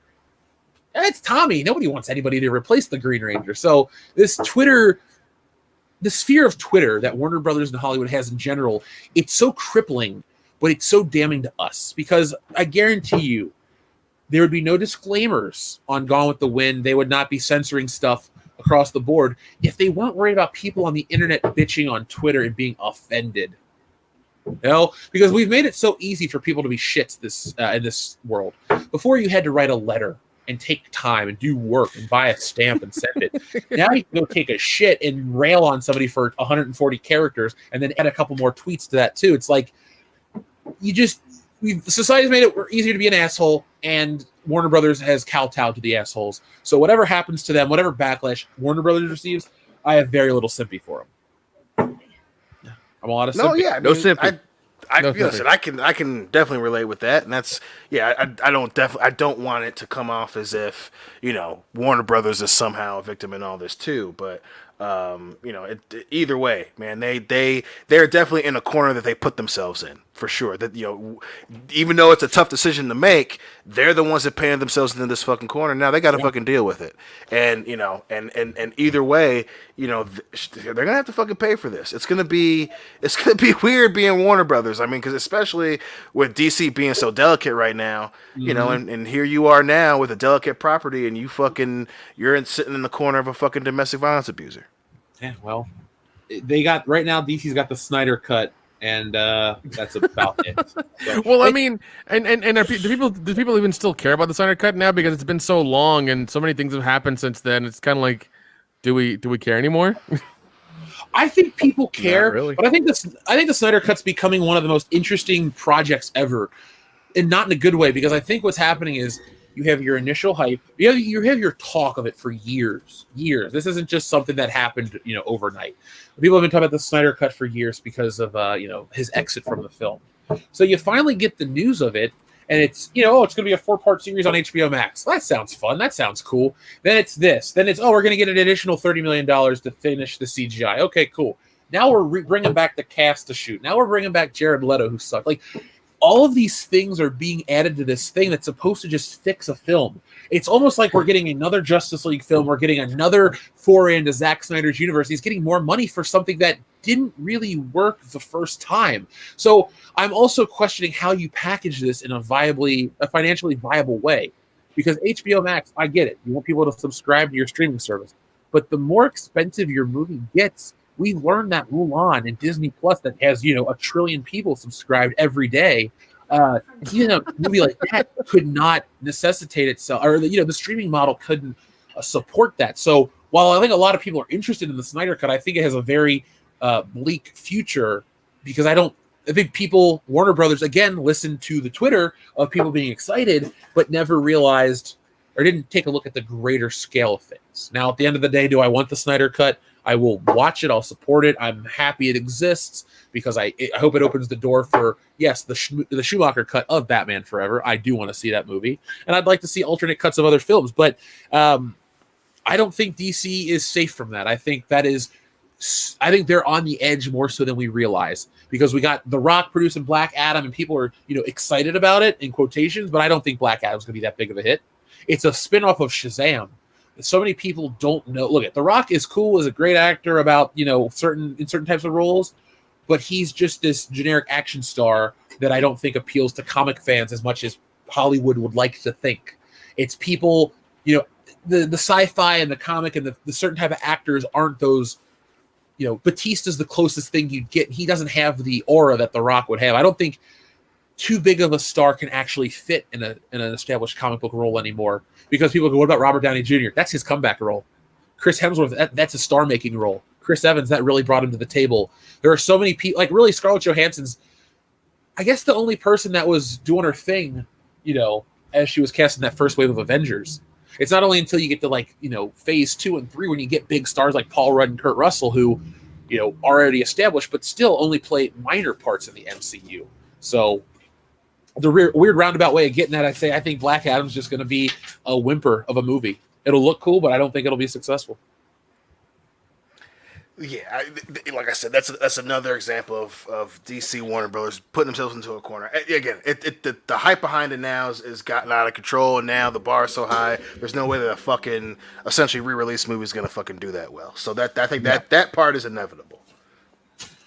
Okay, so Dr. Meatball about the new subscription. I don't know how many people it would take to do that stuff, to get to subscribe. And, we were always told about, the subscriber numbers. But we have to also look at how you can get a subscription to these streaming services and how much money it actually brings, because you can go buy like a speaker and get free Disney Plus. You can walk down the street and get a free month of HBO Max off of a tear tab at a bus stop. Like, those numbers, what they do is they inflate their numbers to look good to investors, to raise their stock prices, to get the money to make these projects. And it's all this weird fucky accounting. Like, Netflix loses money all the time over shit. So if other places if Netflix can't do it right, how are other places going to do it right? Oh, it's the IPs we own. No, it's the model that just doesn't bring back the money. So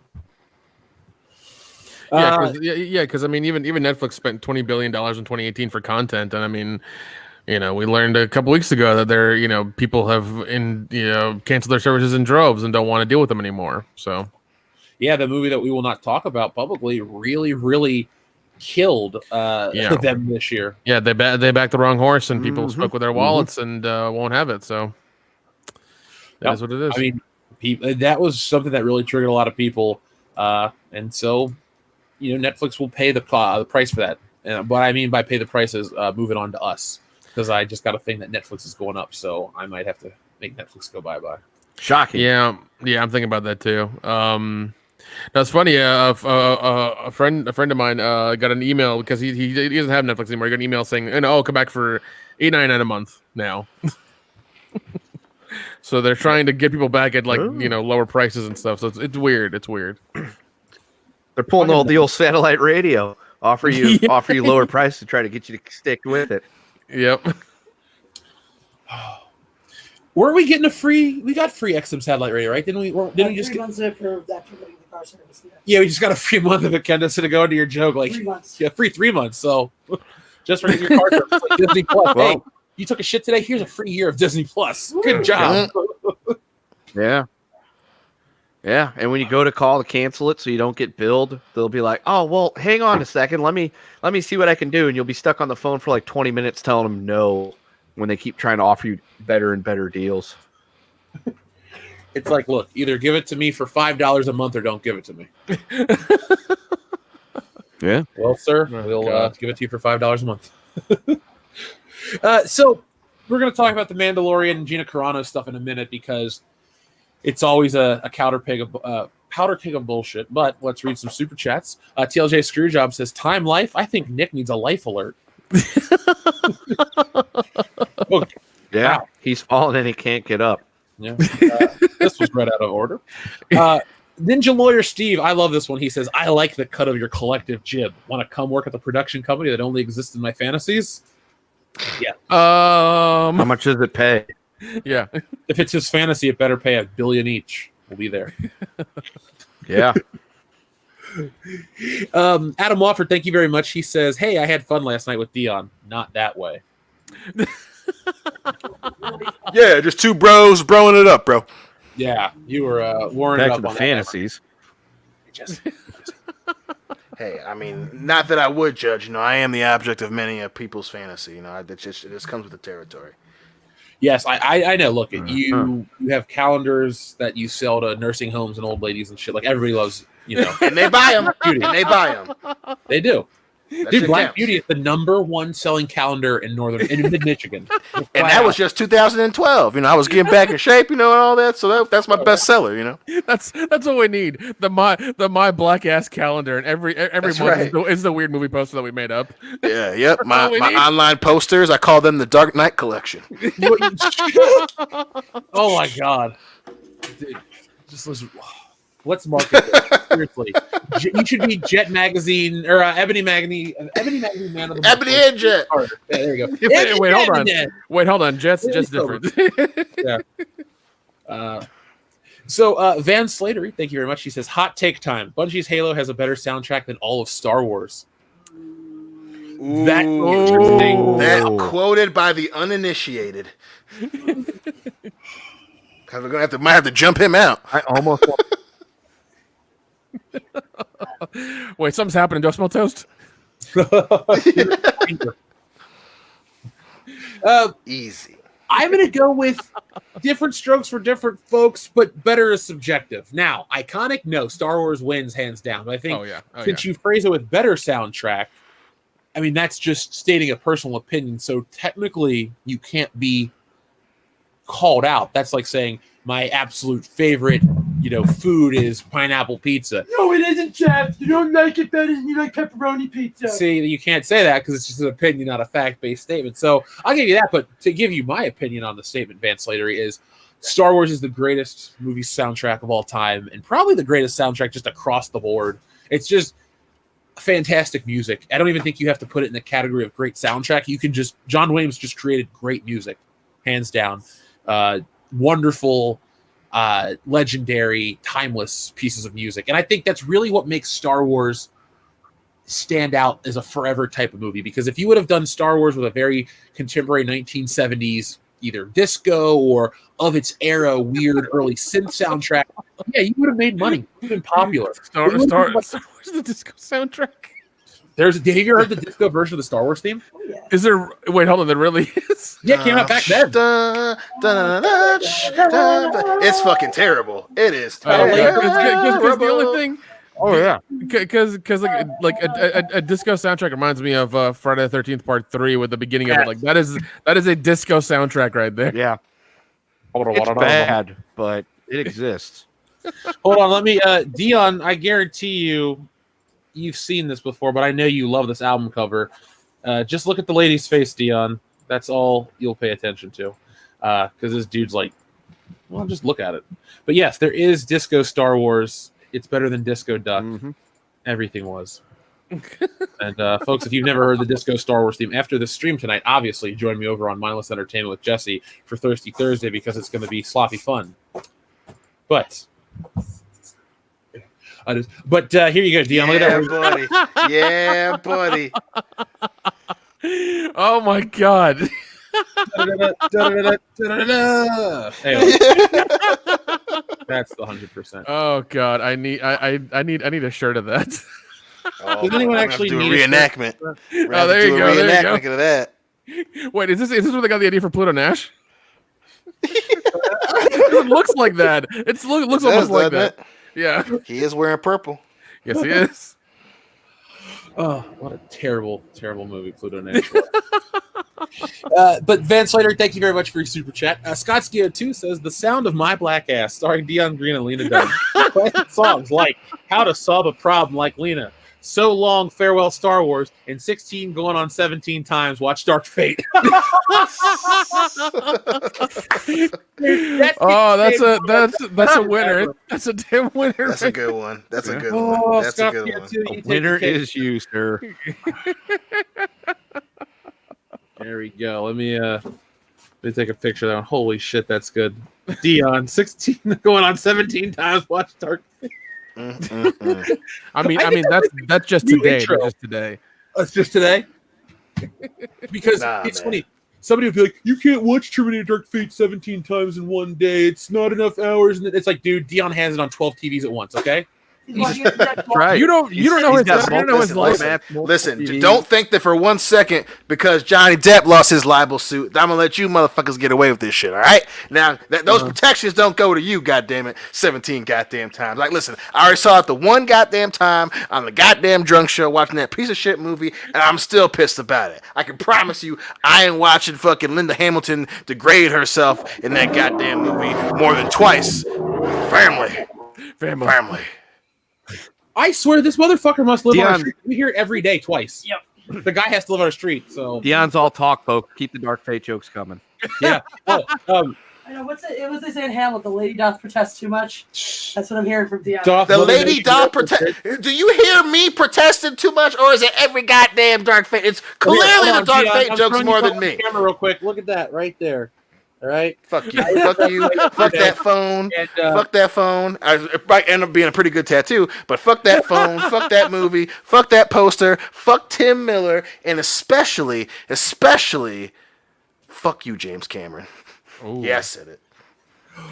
Yeah, that's official. Sander Hammerslag wins. Every time you hear that sound, folks, it's called the Jeff and the Furious because Jeff is furious that every time I'm streaming, somebody's got to drive by. You know what? Barely anything drove by when I was on Drunk Stream earlier. But today, now that we're here having our show.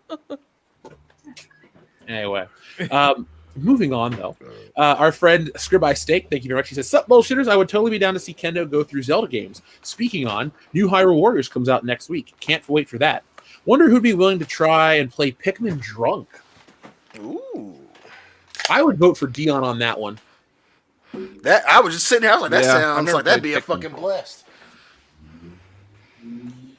The reason Family. I volunteer you is because I know Hillary, family, right? Jeff and the Furious. But I know Hillary played the shit out of like Animal Crossing and all these other Nintendo games that you've always looked down on as like being whatever. But as time goes on, you've kind of softened. So I wonder how you'd treat Pikmin if initially you'd be like, fuck this game. And I think you'd be, I love this game. That might actually happen. I can admit that might actually be how that goes down. But if booze is involved, goddamn it, I'll try anything once. Anything. Wait, what? Yeah. I think you might have gone a little too far there, partner. Well, not anything. No. That ain't me, man. That ain't me. That part ain't me. That part ain't me, dog. Ew. No, from Buffalo. Yeah. Not that part. I'm not from Buffalo. Oh, okay. Now, Kendo, I would love to, if it's something you can make happen, or we can all make happen, streaming Zelda games, dude. You could make it'd be like a Kendo Chronicle for Twitch. You know, your take on Zelda. It would be. I know personally, I would if let's say we were all breaking up the Zelda games, I'd want to flip a coin to do Twilight Princess or Ocarina of Time the most. But at the end of the day, we're gonna let the audience pick, and everybody pick their own games and shit too. But like, if you ever did Zelda, I would watch that one. Those games are Nintendo's best franchise, hands down. Even over Mario Kart, and all that fun shit. The Zelda series is just. I am more than willing to do and play through every Zelda game for Twitch. Woohoo! I just got to find the time. Yeah. Obviously, look at all this stuff. Remember, Jeff, you guys play Zelda on our Twitch and let them. I could play Zeldas on our Twitch. Yeah, shit, I could do that. Yay, freedom! Eric DeHoff, thank you very much. He says, "Hey, Dion, Jeff, Nick, and Kendo," and he gives us the rock on hand. Thank you very much, Eric. Rock on to you too, buddy. 701. Dean Domino 25. Thank you very much. He says, Dion, if you want 40K suggestions, there's Inquisitor, Martyr, Diablo-like, Space Hulk, Left 4 Dead-like. There's also Vermintide 2 for WH Fantasy, also Left 4 Dead-esque for the WCBS crew. Who said that? Dean Domino. I'll take a picture of that and send it to you now. I love Dean Domino, one, because Inquisition Martyr is the one that I actually bought and I'm playing now. And then my brother from a puppy-raising mother, Adam, brought up the Hulk one. So definitely take a picture of that for me, especially when I get done with Inquisition Martyr. Hulk's probably going to be the next one. So, yeah, dude. No, awesome, Dean. Thank you. There you go. I sent it to you already, Dion, so it's in the group chat for you. My man. I did find, Nick, on the Xbox Game Pass thing, all the Left 4 Dead's... the Dead Space games are all on there. Oh, nice. They have quite a few horror games, man. I know if you find that Xbox and dust it off, even just for yourself, man, for the Game Pass shit, there's tons of stuff to play on there, horror related right now. Yeah, I might do that. I'll look and see what the prices are and things like that. But I mean, if they can get the Game Pass and it's not that expensive, then I'll just do that and just start streaming, those games. So. Dude, Game Pass is $15 a month. Yeah, that's not bad then. And that includes like 200 games, because for that $15 you get the EA Play.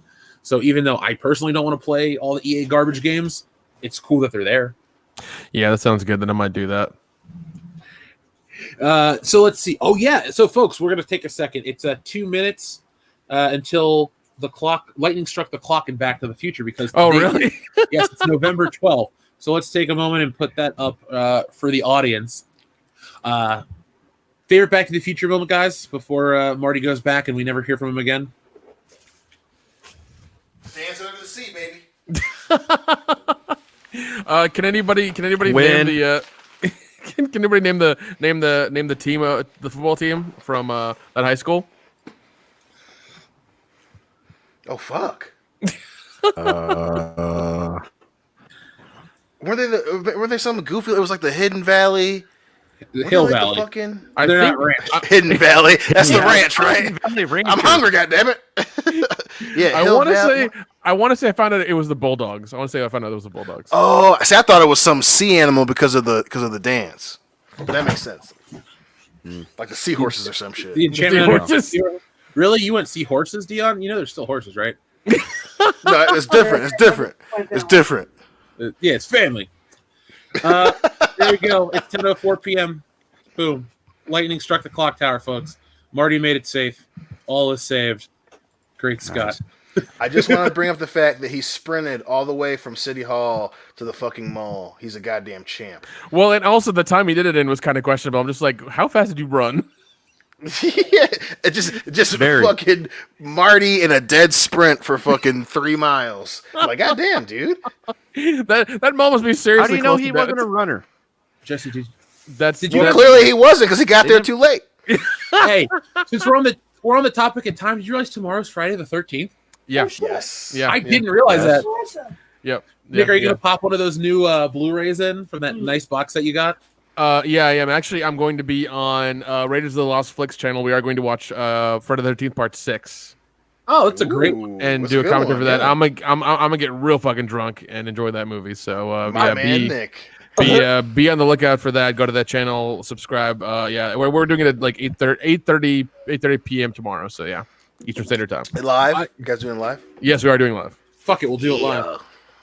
I love how the fucking people in the RV die in that movie. Oh my god. That's all I'll say.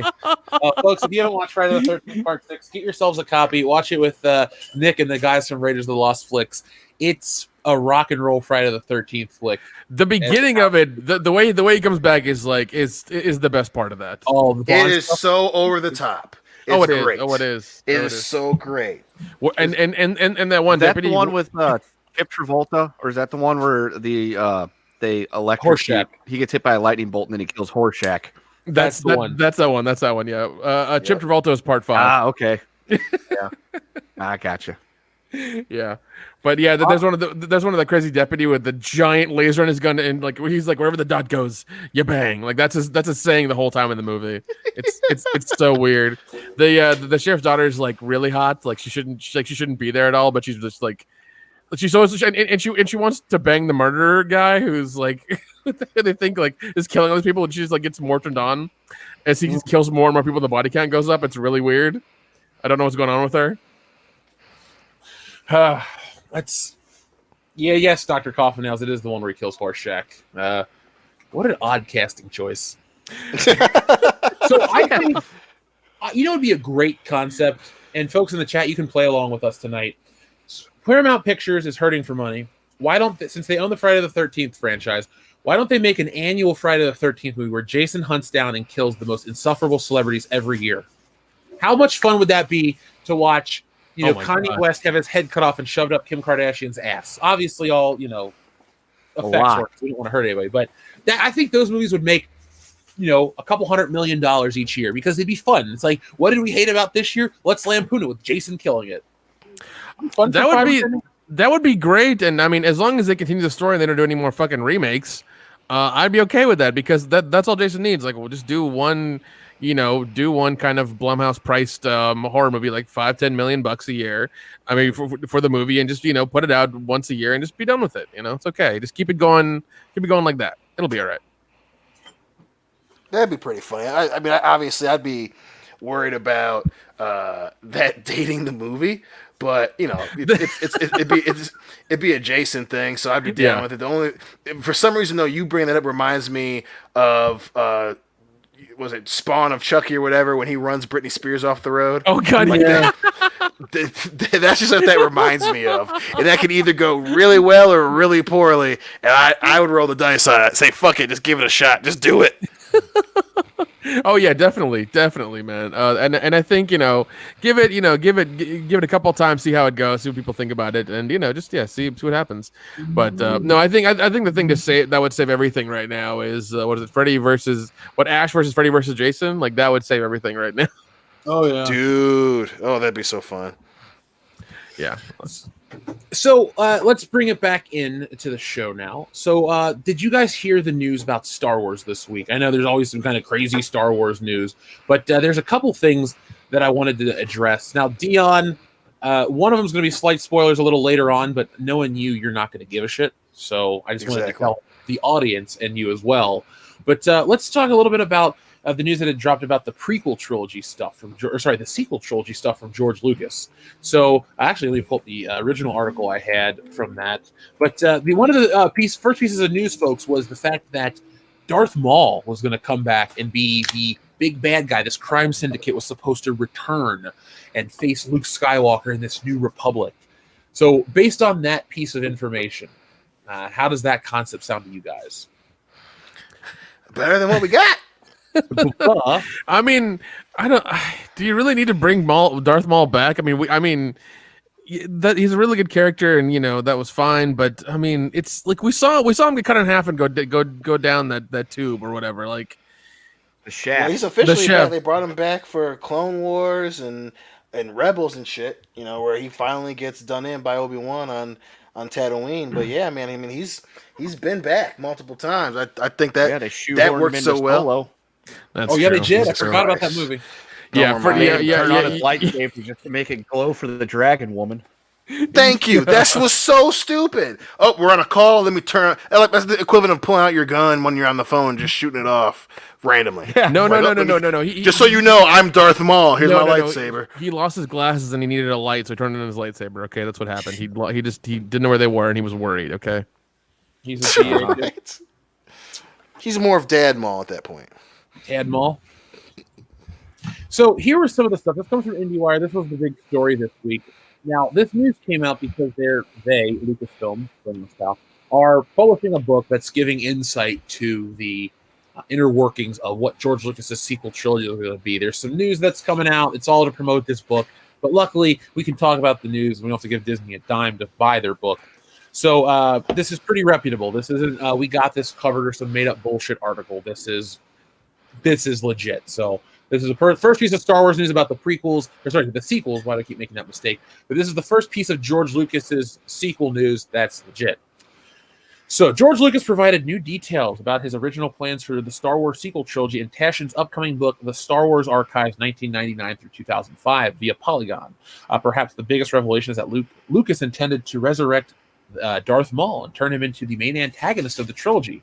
Darth Maul would appear with mechanical legs and become the godfather of crime in the universe as the Empire falls, as he has taken over. Darth Maul's trained a girl, Darth Talon, who in the comic was his apprentice, Lucas continues. She was the new Darth Vader, and most of the action was with her. These were the two main villains of the trilogy. So Lucas kept the law of two, master and apprentice, no more, and all that stuff. And Darth Maul, I think George Lucas knew he made a mistake with Darth Maul, because Darth Maul was the entire focal point of Episode 1's marketing. If you go back and you look at the toy line, it's his face. Everything was red and black. That double-sided lightsaber sold 1 million toys. It was a cool marketing campaign. And this was one of those first having the rug pulled out from you moments in Star Wars, where you establish this cool bad guy in multimedia. You put him everywhere. You're so ready to go. He's on T-shirts, toys, Mountain Dew bottles, and you kill him right away after he has like 3 lines of dialogue. Lucas has this propensity to kill his greatest creations because he doesn't get them. Boba Fett gets a fucking terrible death. Darth Maul doesn't even get a chance to become menacing in the film. Yeah, I know he got a second life on TV and in the books and stuff, but that doesn't count. You know, when that was done, when that was created like that, that wasn't part of Lucas's plan. He was resurrected by other people, right? So, right, part of George Lucas's big plan of bringing Darth Maul back, I think it's awesome to make him the bad guy. I just don't think he should have died in the first place. I think Darth Maul should have been the bad guy of the prequel trilogy era. I think that should have been, he's the guy that killed Qui-Gon and Obi-Wan, got away. Then he should have been the guy that took out some other Jedi or something, and Anakin almost beat him, but he couldn't. And then that could have been Anakin's trial in Episode 3 right before the fall or something like that. I like Darth Maul was a missed opportunity, and I think he will continue to be a missed opportunity furthermore. Albatross Flight has an important super chat, though. Does Darth Maul still have his dick after the Phantom Menace? I mean, I think we all know the answer to that cut one. in half. This is a Balchinian. Oh, No. But no, I definitely agree with that. I mean, it was pretty clear that he realized he fucked up because he spent a lot of time on making Count Dooku somewhat cool, and then obviously we got Grievous, So he at least knew that he needed good villains in 2 and in 3. And yeah, it's pretty obvious that's the case, because that was a huge fuck up on his part. But yeah, man, I mean that if that were the sequel trilogy, that would have been pretty dope, especially if you were to somehow be able to rope Obi-Wan back into it, whether it be a holocron or Obi-Wan reaches out again or whatever, and he's like, yo, this dude killed my master, I thought he was dead, be careful, Luke. I mean, that just the different layers to Maul being in the sequels would have been a hell of a lot better than he tried to kill me in my sleep. No, I didn't. Green milk. Like, that just was way better. Shit. So there's also more news about Princess Leia. She was supposed to be the chosen one. Over the course of the 3 installments, just as the original Star Wars would focus on Luke, the sequel would focus on Leia. As Lucas explained, the movies were about how Leia, I mean, who else is going to be the leader, is going to rebuild the Republic. Luke is trying to restart the Jedi. Why did Lucas abandon the sequel trilogy plan? At that time, I was starting the next trilogy. I talked to the actors. I was starting to gear up. I was also about to have a daughter, he says in the book. It takes 10 years to make a trilogy. I'd still be working on episode 9. Finally, I decided to rather raise my daughter and enjoy life for a while. So that, you can't fault George Lucas. No, I mean, yeah. Like, look at people. I think over the years, George Lucas has gotten berated by a lot of angry fans. Has he produced great movies that people just don't understand? No. He produced movies with moments of greatness that people understood. There was nothing too deep to those movies. They were what they were. But, I respect a guy that just wanted to golf and do his own thing. That big, I know you can joke and you go, well, George, because you left to raise your daughter, Star Wars is dead. He doesn't give a shit. He got paid. He's still worth a couple billion. He's all right. A couple of billion. Another reason I respect Lucas, and I will forever, he has given so much money to education that come on. Like, you got billions and billions of dollars, you don't know what to do with it. You're like, well, I'm going to do shit for education. That's always respectable. So. Yeah, man. Listen, I'd probably do 90% of people will do the exact same shit. You get a bunch of money off of something that you got famous for. You got kids, or you just want to, buy a mansion and fuck your wife in it. You do you. You know what I'm saying? I don't fault Lucas for that at all. That being said, if you were just now finishing episode 9, I can't say I'd be upset with you, George. I can't say I'd be upset with you. Because we just got episode 9 last year, and it blew. Yeah, and it blew ass. Yep. So I mean, hey, it's. I get it. I say it all the time. I'll say it again. It's tough making a movie. I understand that, but god damn it, George. Like I said again, Disney had all the cards. They have no reason to. They have even less of a reason to have made shitty Star Wars movies than George Lucas. But they found a way. And hey, it's one of those things. I guess we'll never fucking know. So. Princess Leia restarting the New Republic, I like the idea. Obviously, Luke's got to be a Jedi and do his stuff. Of course, Han Solo was just going to be there. I mean, I think that's the world Harrison Ford didn't want to live in, where Han Solo was just kind of... what I would have done is you could have, instead of making them 3 old, out-of-commission jabronis, if she's restarting the Republic, Luke's restarting the Jedi, have Han Solo be involved with military shit. You have a place for him as a character. And you have him and Chewbacca, or he and Chewbacca go on like military incursions and stuff like that. Or maybe he's involved with cleaning up the Empire remnants. As smugglers, he'd be great for covert missions, as a smuggler. Yeah, you get the Falcon in all kinds of, sneaky places. Mm-hmm. It's Star Wars. Okay. And again, this is I'm always going to be in the camp of, simpler is better. The fact that the sequels should have just been fucking Lethal Weapon in space. God damn it. Now, obviously, you have different pieces of that you got to tinker with Luke and Leia, but you don't even have to have Han Solo be part of the military. He could have been the dude that's like, you know what? I did my thing. I saved the galaxy. I'm going to, start a business with Lando or something. And then he gets drugged back into something where he is... he's the Riggs, he's the Murtaugh. And then obviously you have, his wife and his brother-in-law are saving the galaxy, but they can't do it without Han. Just have it be a fucking cool action space opera in space. That's all that we had. That's all that we wanted. That's all. That would have been fucking perfect. Just fucking old. You could not 100% have him be Harrison Ford, but goddamn, the old action hero that was like I every time I'm out, my fucking wife and her goddamn sorcerer brother pull me back in the shit. That would have been perfect. He could have been doing a fucking space cruise operation or some bullshit. But Han, we need a screws. Yeah, we need you, Han. God damn it! I was out, Leia. I was out. I'm getting too old for this shit. And then he headshots somebody. That would have been fucking cool. God damn it, Disney. You know what I would love to see in a Star Wars movie, or I would have? if there was a scene where like you talk about Han Solo being too old for this shit, he goes to the shooting range to get practice, and he just has those cardboard cutouts of Greedo. Shooting Greedo constantly. Like, it's never addressed. Like, in the movie, it's just like, oh, Rhodians or easy practice or whatever, or just they had it in stock. But it's basically like a bunch of shots that George Lucas saying, like, yo, Han shot only. It's not Han shot first. Han's the only one to shoot the gun. So let's take that back from him. Or for him. I would really love a scene like that. Yeah, man. I've always personally wanted to have kind of like a not a makeup scene, but you know, obviously the famous scene of them walking into the Great Hall on Bespin, and it's Vader, and Han being Han pulls his fucking gun out and starts shooting. Like, so you have that same, maybe not a full-fledged Sith Lord, but maybe a Sith acolyte or something, and they walk into a room and it's another fucking Sith, and Han actually guns the dude down.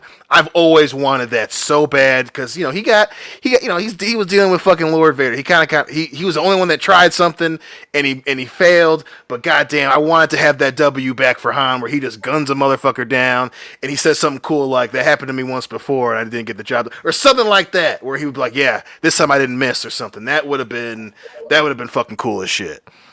Dion, you remind me of that scene from 22 Jump Street where he's like, say something cool. And he jumps out the helicopter. Something cool. Oh my god, I love that. So let's see. We'll see what the audience is saying right now. Dean Domino has a recommendation for you, Kendo. He says, Kendo, recommending Fallout New Vegas for Western Frontier setting. Great stories, characters, and soundtrack. I mean, I could do that. I just listen to Big Iron on repeat because that's one of my favorite songs of all time. But I could do that. New Vegas is awesome, dude. Yeah, dude. I remember when that first came out, Dion, and I had never played a Fallout game, and I learned about all the glitches from Hillary. Yep. Good times, man. Good times, great country. Oldest 97.5. Yep. Boo. 007 Cloud says Halloween got me back to Resident Evil 4. 30th playthrough? Question mark. I would definitely be down to do a playthrough on the PS4 for Resident Evil 4. That would not be a hard sell for me. What are you buying? What are you selling? The thing is, if you watch me play a horror game, I'll turn off the lights and do all this stuff right, but I won't jump because I don't think Resident Evil 4 is scary at the slightest bit. It's fun. It's just not scary. Yeah, 4 kind of ends the whole scary part of Resident Evil for sure. Dean Domino, Nick or Kid's email is whatever. I'm not going to reread it in case people are listening, but I have a screenshot of it. I have no more reasons. I'll reach out to him today. Okay, we will have at least something worked out tentatively, and I will make announcements on Tuesday. But Dean Domino, thank you very much for finding the email and reaching out. We will make sure that happens. And Dion, when we do the Warhammer stream, you got to be a part of it, dude, since you are for the Emperor now. I'm in. For the glory of the Emperor. Hammond of Texas, thank you very much. She says, can't make the show tonight, but figure I'd stop by and drop off a few bucks for Dion's horse riding lesson. See you boys next time. Thank you, Hammond of Texas. Dion. Yes. Lessons. What would it take for you to take horse riding lessons? A fucking raise. I mean, look it. Hammond of Texas just chipped in. If everybody funded you these horse riding lessons, so basically they're free, wouldn't you be happy? I mean, listen, I'm a hard pressed motherfucker to turn down something free. So, I mean, in that bizarre situation, yes. I mean, if there was some weird, patron tier specifically for horse riding lessons, obviously I'd do it then. You know what I'm saying? Plus, I grew up in the country. There, one of the local G farms, man, that was a thing that my parents had to do. We got in the back of horses, I didn't enjoy it that much as a kid, but hey, I could get over it, for free fucking stuff. I'll go with you. It's not a big deal. I'm not saying it's a big deal. I'm just saying, yes, I'd prefer if someone was there, just to make sure to carry me to the car when I get Christopher Reeved. You're not gonna get Christopher Reeve. God damn, it's too soon, Dion. Too soon. I'm just, hey, listen, I love the guy. My Christopher Reeve Superman's coming. Trying to do equestrian shit and jumping over like fences. Well, what if a fucking branch falls down and it spooks the horse and he takes off running? I'm not gonna know what the fuck to do until he goes to jump and then I fall backwards and then boom, wheelchair. Branch falls on your fucking head and kills you tomorrow. Oh, Well, okay. that's not very likely, but the chances go up on a fucking Fine. bovine piece of shit. We'll get you a bubble wrap suit and a special helmet, and then this way, if anything happens, you won't be that Yeah, bad. we'll get you a really won't good have- helmet, and we'll get you one of those big fancy neck rolls that they wear in the NFL. You'll be fine. Yeah. They actually just make protection vests for horseback riding. That's just, basically armored panels that you wear so you don't break your bones when you fall off. We'll get you one of those. We'll get you a couple of those, so you Yeah. can wear 2 of them, so you're Already got doubly it. protected, and you're Just fine. don't fall off. Yeah. Exactly. Yeah, it's as simple as that. Yeah. Or Dion, here's the best advice anyone will give you: just don't get on. Just don't go. Thank you. Stay home. Stay Thank in you. bed with your wife. Watch your whatever TV you integrate Fate. into the bedroom from the living room. Just don't go, man. You can't get Thank hurt if you don't go. Thank you. I saw Ben-Hur, goddamn it. I saw what happened to Masala. Oh, jeez. Taking all the extreme examples of what can happen to you on horseback and lumping them into one. Listen. We're talking odds here, and those are odds I don't want to hear about. Goddamn. Never tell me the odds, Dion. There you go. We also have our friend 007 Cloud that says stream whatever you guys want, even if it's a blank screen while you talk about bush and butthole. That's fine. Do you want to, Dion? You and I should do a stream where we talk about bush and butthole with a black screen. We are totally gotta do that. 100%. Only on Twitch, folks. Only on Twitch. Oh my God. Yeah, WCBS Gaming, folks. Find us. It's in our links, so TLJ subscribe. Be one Screwjob. of our followers. Landing stripper V formation. Okay, so TLJ Screwjob says only 3 because that's how many could read. What was? Oh, it's, Mississippi. Mississippi. Okay. And then our friend 16-bit mascot says tree fitty for you classy gentlemen. Thank you very much. TLJ Screwjob, we did read the Time Life. I think Nick needs alert life. And we'll read this one before we move on. Actually, we'll read the next 2. Dixon Snyder, thank you very much. He says, my deepest apologies to the great Dion, but your gift has not arrived yet. I promise it will make you happy. Horse mannequin. Let's do it. Horse mannequin. Did I ever tell you what Dixon Snyder sent us? He got us custom-made world-class bullshitters Jones soda. Oh, You got us Oh, I remember. case I remember that. Dude, So badass. I don't think we collected those. We didn't even drink them. Yeah. That was the coolest thing that somebody went out of the way to get customized stuff. That in the Good Morning Pop Culture mug. Salvador made a singing box that he sent stuff in. Like there are things that have been sent to us that are like, super, super important. And Dixon Snyder, thank you for sending the stuff that you have, aka the Jones soda. Now, our friend Joseph Bienowitz, thank you very much. This is the nicest message of the night. He says, here you go, guys. I'm in for the bet. Plus a shot. Hell to the chat. WCBS rule. Roman is the Scorpion King. God help us all. And then finally, Saw Dog, thank you very much for your super generous super chat. Same to you, Joseph Bienowitz. But there's no message from Saw Dog. So Saw Dog, thank you very much. We appreciate that. Everybody, thank you for joining, folks. If you could do us one more favor, besides listening, hit that like button and let us know that you enjoy it. We got over 500 people watching, but only 300 likes. So let's change that number. So right here on the screen, as Kendo has just dropped, is The Mandalorian Season 2. Oh, yeah, Cesare Japan, you actually do win the actual cake. The Eddie Murphy magazine from Japan. It's the shit that you can't get anywhere else. That also...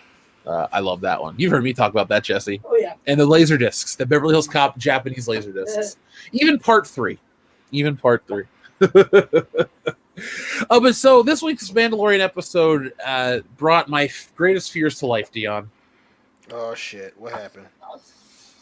Yes, frogs. No, this was the first episode where I was beyond. Here's the thing. There are moments in episode 4 of season 1, the episode where the AT-AT or the ATST, they fight the ATST. There were moments where I was like, okay, this is kind of, there are logical inconsistencies. But this week, there was a moment on The Mandalorian that broke me because it made no sense and it was stupid. So without spoiling the entire episode, the main premise is the Mandalorian has to take this frog lady and her eggs to her husband who's stuck in the middle of this war-torn area because They need to fertilize these eggs because they're the last of their species or whatever. Left the war-torn area to find a safe place to fertilize them. Okay. She's gonna go to him now that he has.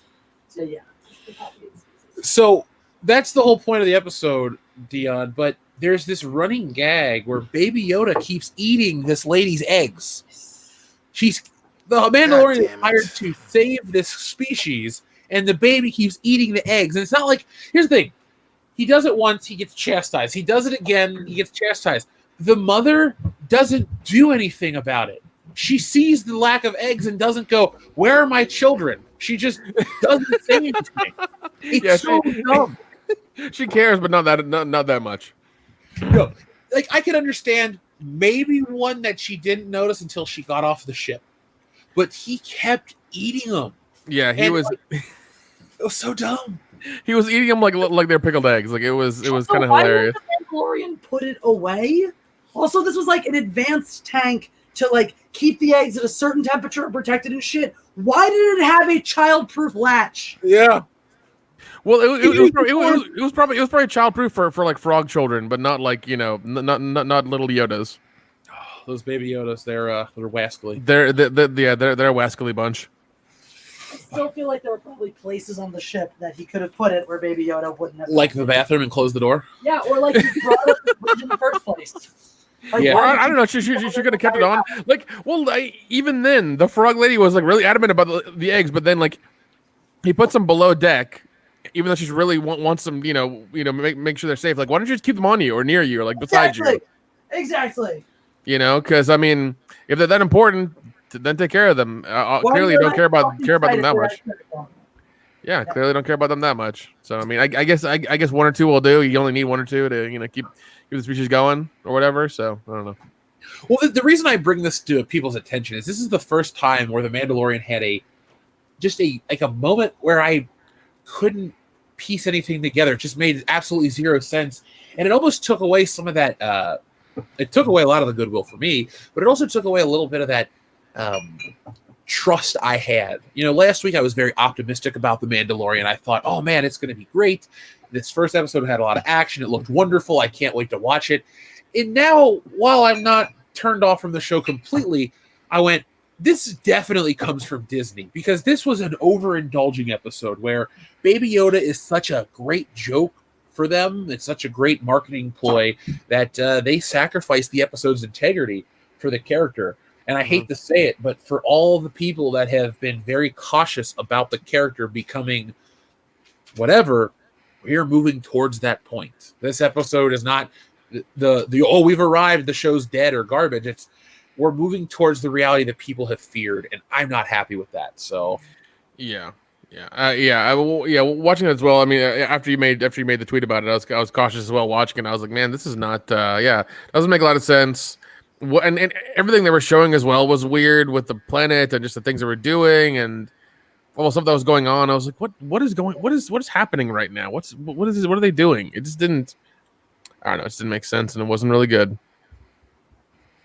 You know what, Dr. Meatball? You're also gonna get an MVP award tonight because this one makes me laugh too. Made perfect sense to me. The show is self-aware and wanted some chicky nuggy memes for Baby Yoda. People love chicky nuggy memes.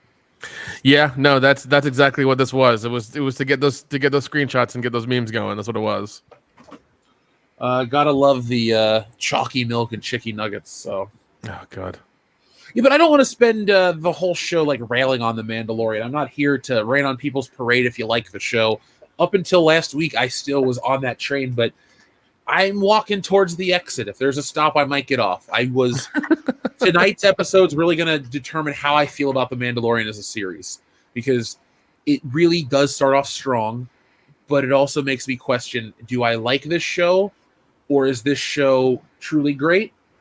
And then I have to balance that with, is this show bad and Disney Star Wars is worse? And you know what I'm saying? So I have to keep all these things in mind when discussing. And, for myself, this isn't about like you're trying to be fair for the show. It's how do I want to accurately judge this shit for myself? Because if I'm unfair, I might never watch it again and I might regret it. And, you know how those things go, Dion. I wish you would have felt about Dark Fate the way I felt about certain movies. And then, God damn it. Libel. I know, right? Libel is correct. Did that just fucking happen? That just fucking happened. Anyway, watch the replay, Jesse. Oh, you didn't score. Never mind. Oh, it did score. Shit. Okay. Anyway, the beauty of testing out a new TV is anything looks cool on it. So, Touchdowns. yeah, like touchdowns. So yes, let's move on from the Mandalorian because, like I said, folks, I really have little interest in sitting on railing on this for hours and hours and how much it sucks and all this crap. It doesn't suck as a series. I'm just concerned. So, folks, check it out if you want. We'll be back next week to talk about the show and if they indeed shit the bed, Amber turned it up, or they actually redeemed themselves this week. So, the thing is, though, Star Wars does follow up. I saw Andrew Clark mention this. Star Wars themselves has reached out to talk about this, and essentially make an excuse. So where did it go? I had it pulled up. Lucasfilm responds. There we go. Lucasfilm creative art manager attempts to justify Baby Yoda eating frog lady's eggs. Lucasfilm creative arts manager Phil Sozak attempted to justify Baby Yoda eating frog lady's eggs in The Mandalorian Chapter 10, The Passenger. He took to Twitter, where he reacted to the official Twitter account for The Mandalorian sharing the poster of the frog lady. The quote, in a quoted tweet with the poster saying, "For the record, Chapter 10 of The Mandalorian makes it clear that the lady's eggs are unfertilized, like chicken eggs many of us enjoy. But obviously, chicken eggs aren't sentient beings, and the child eating the eggs is intentionally disturbing, but for comedic effect," he added. Okay, so there are some people... Here's how it gets a little. It's starting to get a little weirder. So, however, this explanation did not satisfy many fans. Twitter user OG Star Wars AB responded, "Yet the mom was passionate and cared about those eggs. Her future generation was in dire need to get them to her mate, thus saying they mean something. They are real to her and not just a product to carry around." So you can actually balance that against what this stupid Lucasfilm comment is. Oh, it's like eating chicken eggs. But to the chicken, you took its eggs. That's its baby. So like the chicken. Also, once a chicken lays its eggs, they no longer can be fertilized. When amphibious creatures lay eggs, they're amphibious creatures that lay eggs outside of their body that are then fertilized outside. So these are still potential lives. A chicken lays an unfertilized egg that is no longer potentially going to become its child. It's just a thing. These are potentially your children. So and so or does it get any of the serious? So it gets a little more serious. It says, "For whom use the Force to save others, healing, and can understand circumstances around it, thus leading us to believe it is understood that those eggs/offspring mean to the mother who was racing against the clock to carry on her lineage, and the child ate her fertilized eggs." So the whole episode, my complaint really, besides the Baby Yoda eating the eggs thing, is the fact that you have sacrificed the whole point of the episode for a joke, because if this is part one of a continuing episode, you spent your whole, not your MacGuffin, but the whole plot point that you're going after, the thing you're searching for to do is straight up to bring these eggs back because they're important.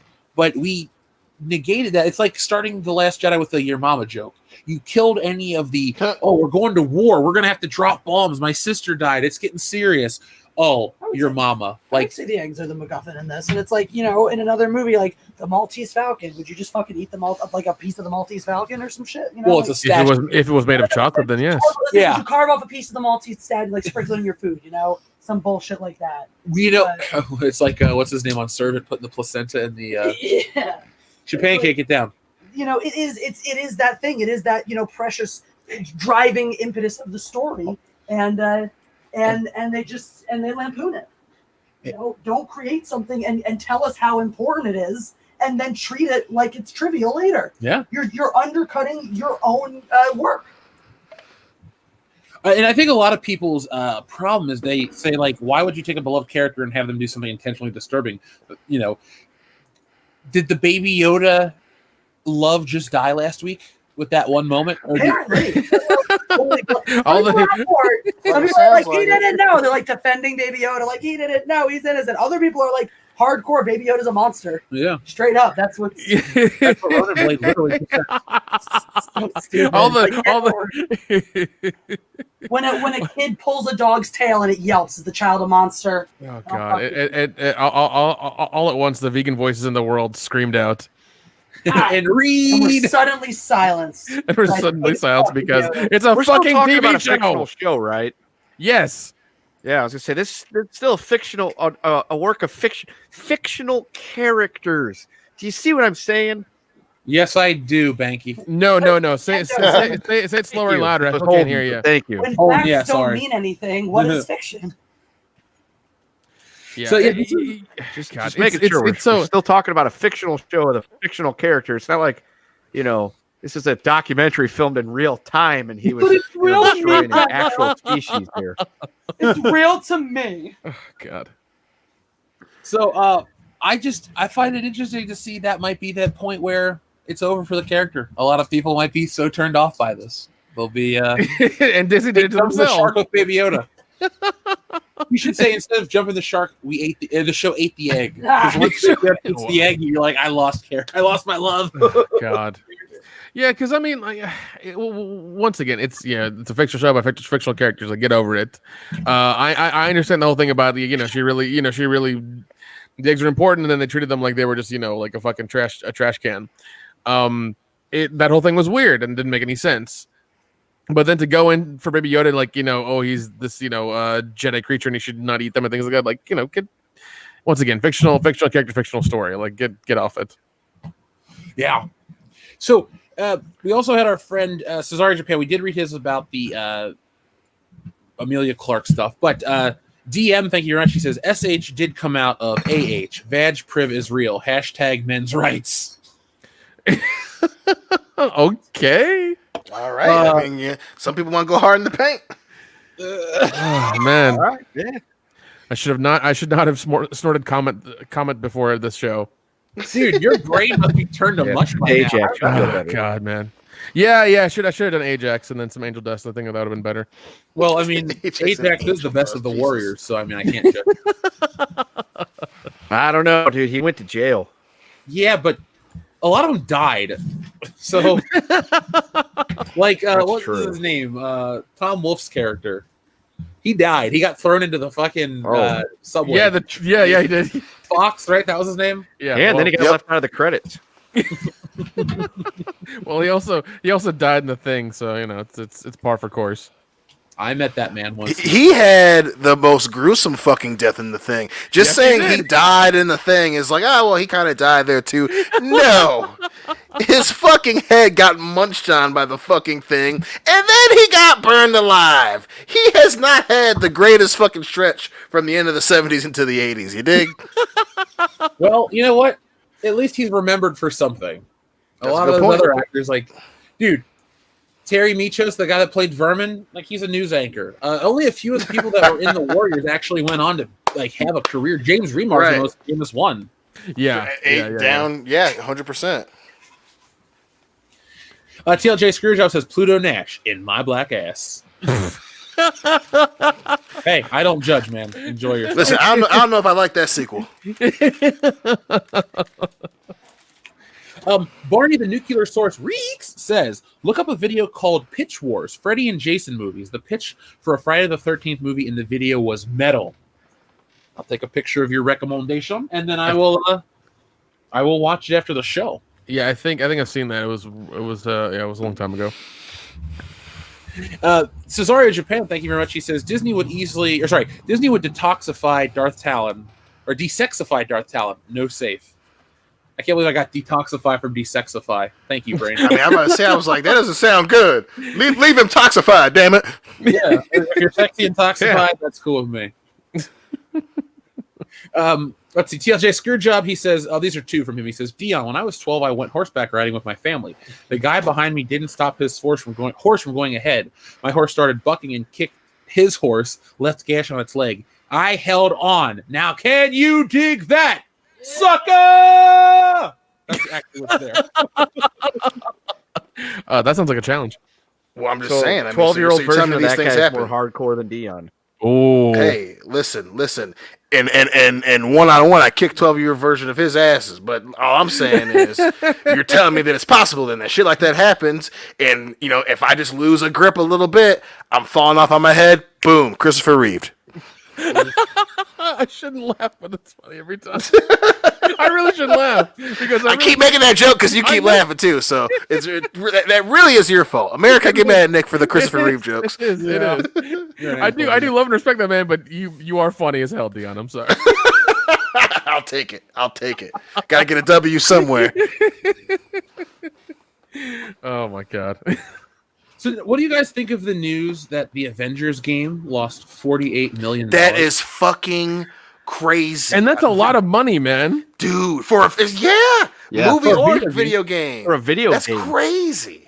That's fucking nuts. Because they said they spent over $100 million.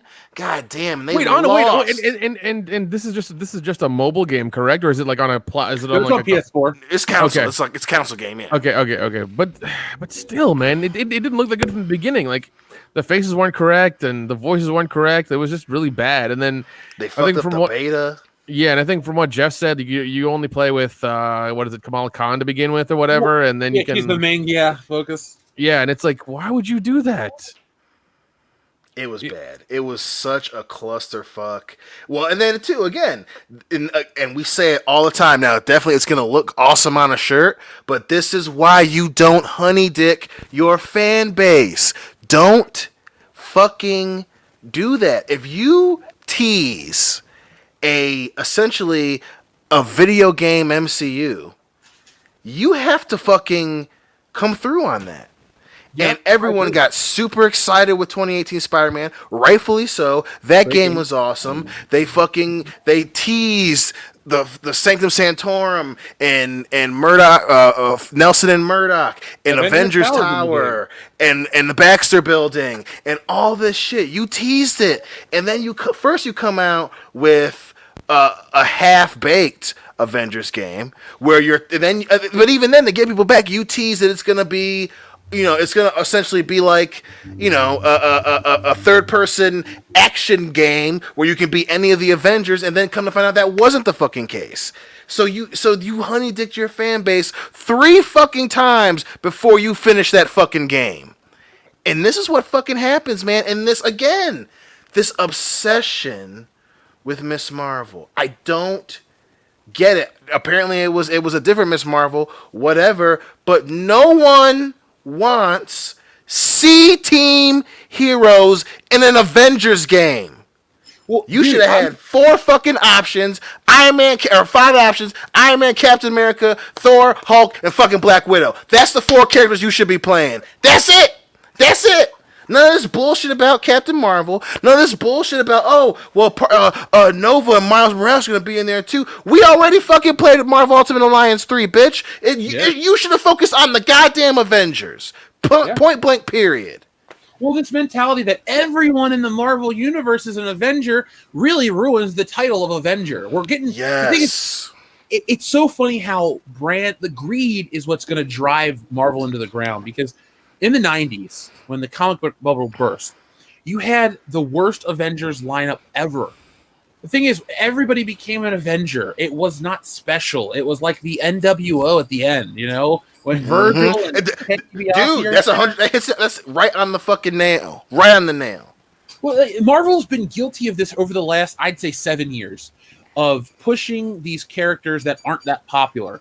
Now, with that being said, also too, you have your Miles Morales Into the Spider-Verse film, which I do like quite a bit, but it is still the least successful Spider-Man film.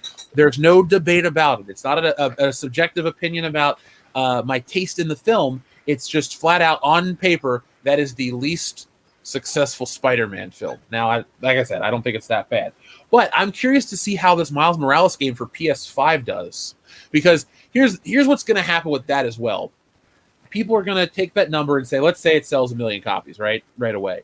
People are going to go, that's the power of PlayStation 5, this, that, and the other. We have to take into account that is a game that's getting released across 2 generations. And unlike other lesser versions of the Marvel characters, even though I hate Miles Morales as a character across the board, his suit, he looks like Spider-Man in that suit to where you can dupe more people. And if you notice, too, a lot of the gameplay footage of that game is him in a Spider-Man styled costume, like a store-bought version where it's on the front, it looks like Spider-Man, but on the back it's blue. It looks like a Halloween costume. But like the gameplay is a lot of that being shown with that suit. Like they almost want to hide the fact that it's not the real Spider-Man. And so I'm curious if you can dupe people into that, because they were, very secretive with this Avengers game about, it's going to be, let me put up a picture, because this is the ugliest fucking game ever made. And this is one of those times I'm going to say this. Last year, I said this game looked like shit. It looked like it was going to fail, and everyone went after me and said I was crazy. This is one of those things. This is the one where I'm going to say I fucking called this. People were dicks to me, and I was right the whole time. This game is everything that I thought it was going to be, and less. Apparently, Jeff can see the future. That only for shitty PlayStation games based on Marvel properties. I mean, we all have our things, man. We all have our things. It's fine. It's fine. I know. If it was a kink, you could shame me for it. But trying to find pictures of the faces, because a lot of people, last year's excuse was, well, Jeff, you don't like this because they don't have the MCU actors. No, invisible asshole. I think this just looked weird. So this was supposed to be Black Widow's face right here on the screen. I think it looks more like Captain Janeway. Thor like every design element. From the That's way a man, baby. Yeah, it's all Einhorn. Einhorn Finkel. Well, even Iron Man looks entirely different. Like, that's crazy. I think Thor looks just offensively bad. Yeah. And this game is very much like The Last of Us 2, where they're so focused on getting a star-studded voice cast where they don't really sound like the right roles. Look, Troy Baker is fine. He's good at what he does. I never buy video games based on a voice actor. The closest you could say would be Arkham, because of the Mark Hamill, Kevin Conroy 1-2 punch. But even to that, that's what pisses me off about Avengers. If you are gonna go balls to the walls about fucking voice actors, you get the fucking voice actors. That would be like Arkham be like, well, we got a star-studded dude, but it's not Kevin Conroy and Mark Hamill. Like, even if they went with Kevin Anderson and the dude that fucking did Batman in Brave and the Bold.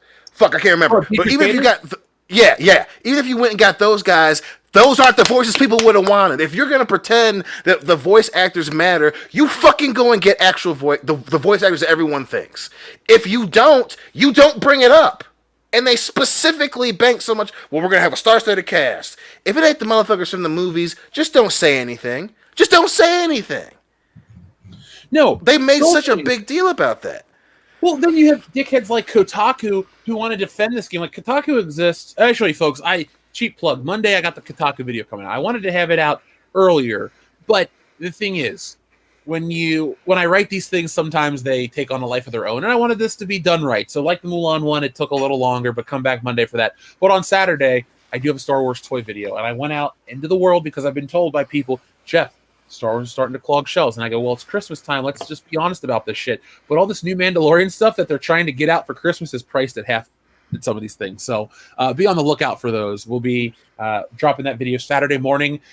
We dropped a video last Saturday morning, boys. We had some clips from the podcast drop, and it was hugely successful. So we'll be offering clips and stuff to just to beef up things. But back to this game. I can't think of any positives realistically from a design aesthetic. And then that was last year. We moved on, right? Because I'm not going to beat the dead horse of this game. So then this year we find out that the game wasn't getting a ton of hype. People weren't that excited. That initial look really stuck with a lot of people. So I was happy about that. And then we move forward to hearing about loot crates, microtransactions, all these other things, bad gameplay, repetitive gameplay, the beta sucked, this, that, and the other. And you're like, okay, cool. Well, the thing that I thought looked like shit's starting to happen. And then you didn't really hear much about the game. It got middling reviews, and then it went away. And now you find out it was a fucking flop. So this goes to show you, folks, if you're going to make an IP and it doesn't look right to the fans, don't shit on the fans. Maybe sometimes pull the Sonic approach, because Sonic the Hedgehog went and had a profit. The Avengers game lost a lot of money. So sometimes just tweaking things to the audience's likings. Because here's the thing. I am fully on board for a 4K Avengers video game that looks cool. But this didn't look good, and then it doesn't look to play good, so, like, you lost everywhere. And like, have you guys recently? Like, there have been like a really big string of big games to just not deliver. I mean, we had Battlefield 5, and the guy had to resign, and that was more of a situation of his foot was in his mouth. But like every one of these controversial games that they go on about, it's the shit that the fans are saying that they're not impressed with, where the sales don't reflect that. And, you know, when The Last of Us 2 was the hot topic over the summer, when you could find sales figures from other parts of the world, you still couldn't find them in America as easily as you could Europe and other random places like, I don't know, Tanzania. They sold 4 copies there. Random side note. For some reason, I Googled Tanzania and looked up about how dangerous it is to travel there. So they're on high alert all the time. So we're not doing WCBS Tanzania? We're not going to WCBS. Okay, all right. Damn. So we'll scratch that idea for next year. Okay.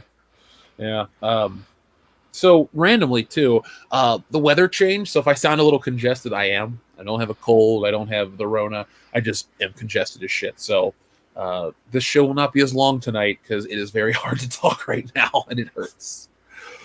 But even to your point, it's where is all the money in these games fucking going? Like at least with The Last of Us 2, it was the fucking the promotion machine behind that game, and then the weird way they were handling the reaction to the game that really pissed a lot of people off, you know. But at least it was brutal. At least it was, you were still stabbing motherfuckers in the throat, you know. At least there was some sort of craftsmanship to the game.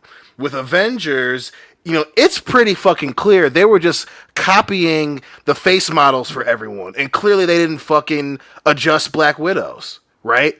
And then the fucking the incredible fuck up of the beta. Like, I don't understand. Like, they have to know that they were trying to keep the momentum from Spider-Man with the Avengers game, right? They had to have known that. So how much money did they spend on shoddy craftsmanship for this game? Why were they not spending more time on level creation? Probably because the Marvel IP costs so much to license.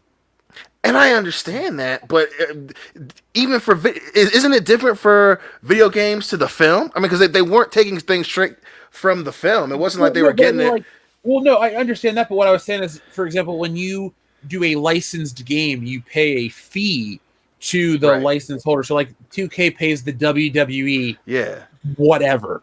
So like, I wonder if it's just too expensive. And you know, you look at it, it's Square Enix. I mean, that's a good point. Yeah. Well, I mean, look at Hasbro has that same problem. Hasbro is probably the number 1 or 2 toy company in the world right now. I don't know if it's them or Mattel, but they're both knocking it out of the park with some really quality stuff. But like, Hasbro pays a shitload for the rights to make Star Wars toys. That's why you pay $20 for a 4-inch action figure, because yes, oil prices are the factor that they tell you publicly, but the Star Wars license is so expensive. And I can't imagine the Marvel license being that much cheaper because they're both owned by Disney, especially when you want to license it for a big multimedia project like this Avengers game. This isn't, local community theater wanting to do Aladdin. This is one of the biggest game companies in history wanting to take the biggest film franchise in history and make the biggest game possible, and they failed on every front. So yeah, and I mean, if they wanted this to be the biggest game and they wanted to do that, shouldn't they have just, like, I don't know, broke even somewhere and given them the faces or the voices or something, likeness of the actual movie stars, and done that game so we could have seen it and been like, oh cool, this is going to be this way, and you know, I'm going to dig it, it's going to be good, I'm going to buy it, instead of doing this. Yeah, especially yeah, man, like, especially because Corin's saying it's between 160 and 190 million to make the game. So like, how, like, I don't understand. That's more than some movie budgets, right? That's more than a lot of movie budgets, right? Yeah. And you don't create better levels. Like, how much did Halo 5 cost to make? Halo 5 had to be expensive, but if they had I imagine if they had 190 million, they would have spent a lot more money on developing the story for that fucking game. I don't understand how you spend almost 200 million fucking dollars and you can't focus on the craftsmanship of the game, even taking into account the licensing fee. Like, that's just so fucking. I can't imagine that's not more than $20 million. So I mean, fuck. I mean, God, I just like no one spot checked this shit. Well, Like even after the beta, you didn't spend that money to fix the fucking like. I'm so baffled. I'm really baffled by this. well, the licensed games are a two-edged sword because you have the freedom of we're going to cash in on the popularity of something else. So people that like this will buy our game, but you also have the what was I going to say the time crunch. Because you have licensed games are under the wire always. So, we love Spider-Man 2, but that game had to release the day before the movie. They have to, and I actually beat the game in one day and knew the entire plot of the movie before I saw it. Either way, long story short, all licensed games are in a rush. You brought up Halo. The reason I brought up that counterpoint, though, is when there was a problem with Halo, they just pushed it back.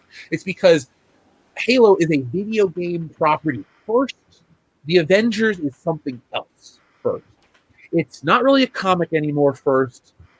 I guess it's just a movie first because that's where the most money comes from. It's more a movie than it is anything else. But in reality, it's a multimedia property, and there's so much that they could have done with it. And I think, I want to lead us into the next point, because you forced Kamala Khan, Miss Marvel, into a prominent role instead of having organically popular characters. And let's be honest, too.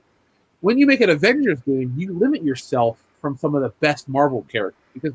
Because you can put Captain America, Iron Man, and Thor and the Hulk on the screen as a team, you're still losing out on the X-Men and Spider-Man, who is their biggest character. And that's why a game like Marvel Ultimate Alliance 3 last year, while it's not as beautifully rendered in terms of like the level of detail put into it, and this is more of a cartoony looking game, this game, in my opinion, looks better because it looks more like Marvel Comics proper. And I mean, you have a much better selection outside of that first weirdo. I mean, you go Wolverine, Spider-Man, Iron Man, Deadpool, Spider-Man, Wolverine. They're not in the Avengers game. And while the MCU has grown and allowed other characters to partake, like Spider-Man and probably Deadpool will be in 2 years, the game world, which, like you said, Dion, they honey-dicked us. They built up, if you get this game on PS4, you can play as Spider-Man. They built up this broken MCU-style video game world, and they cocked it up from the beginning. And now I know this sounds a little hyperbolic, but I think that this Avengers game's performance issues has set back licensed games another 5 years, and they are already in the shitter.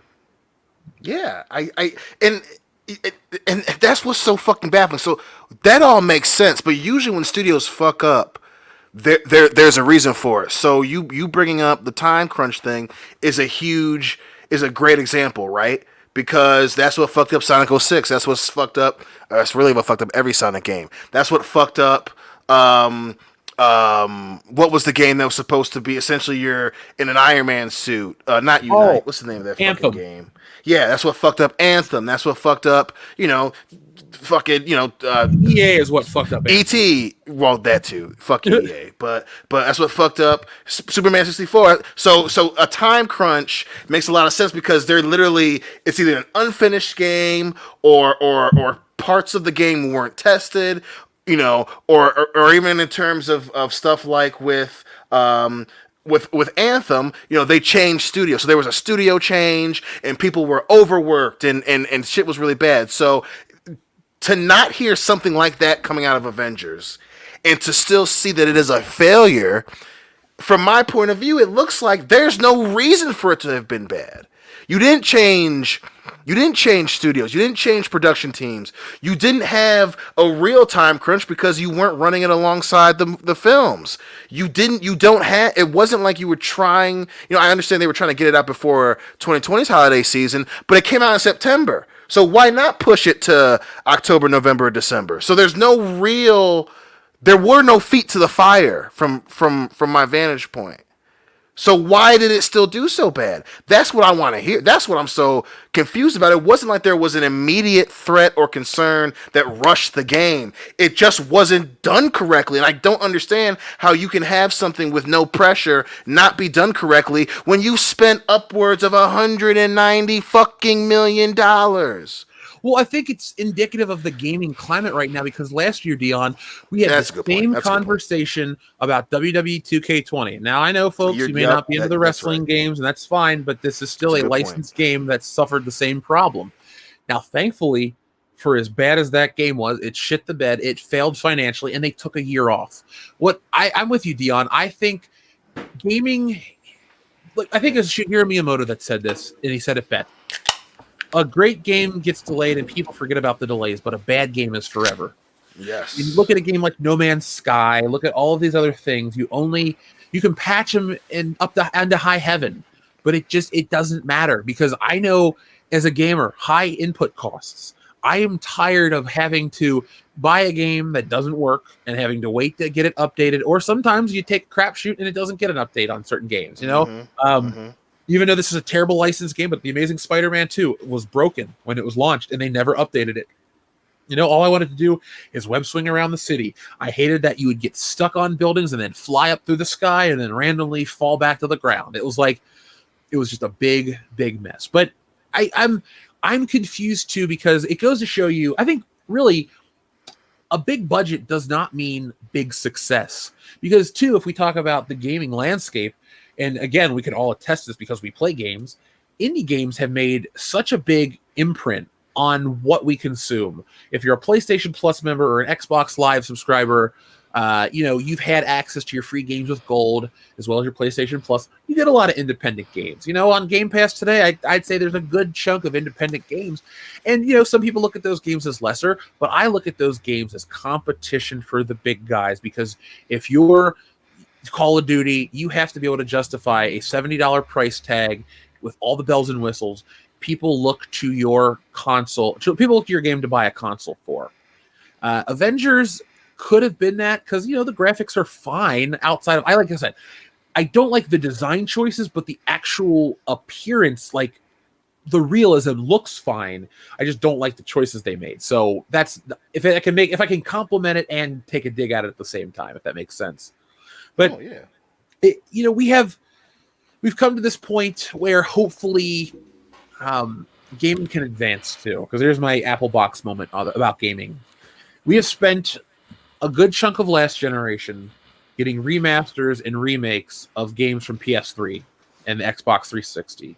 And now with this next generation, we're in a weird gray area where we're taking the games from last gen and up-resing them and upscaling them. And that's kind of the big thing right now.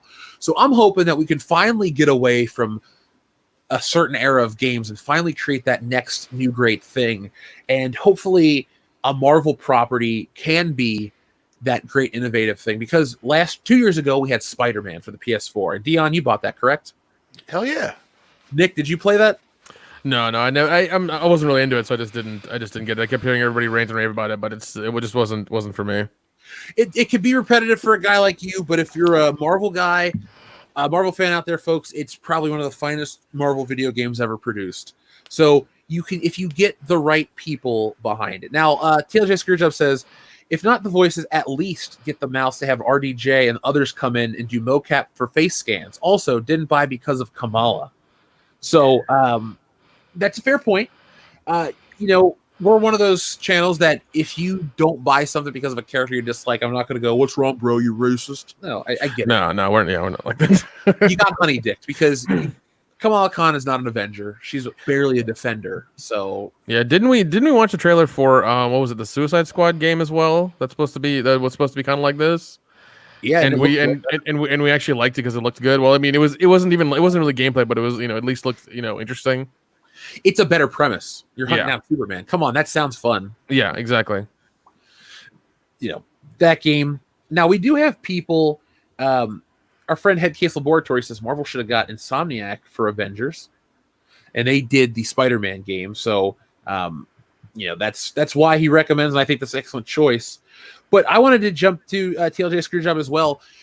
You know what wouldn't have been terrible for me is if you would have got the cast from Avengers, Earth Mightiest Heroes, or some of the better representations that we've had over the years, and pieced together a super team of voice actors. Not because they're Troy Baker and other notable names in the gaming industry. Here's the thing, Avengers is not a game property natively, so instead of trying to make it to appeal to the gaming industry by doing these certain things, you got to make it appeal to Avengers fans and comics fans and regular people.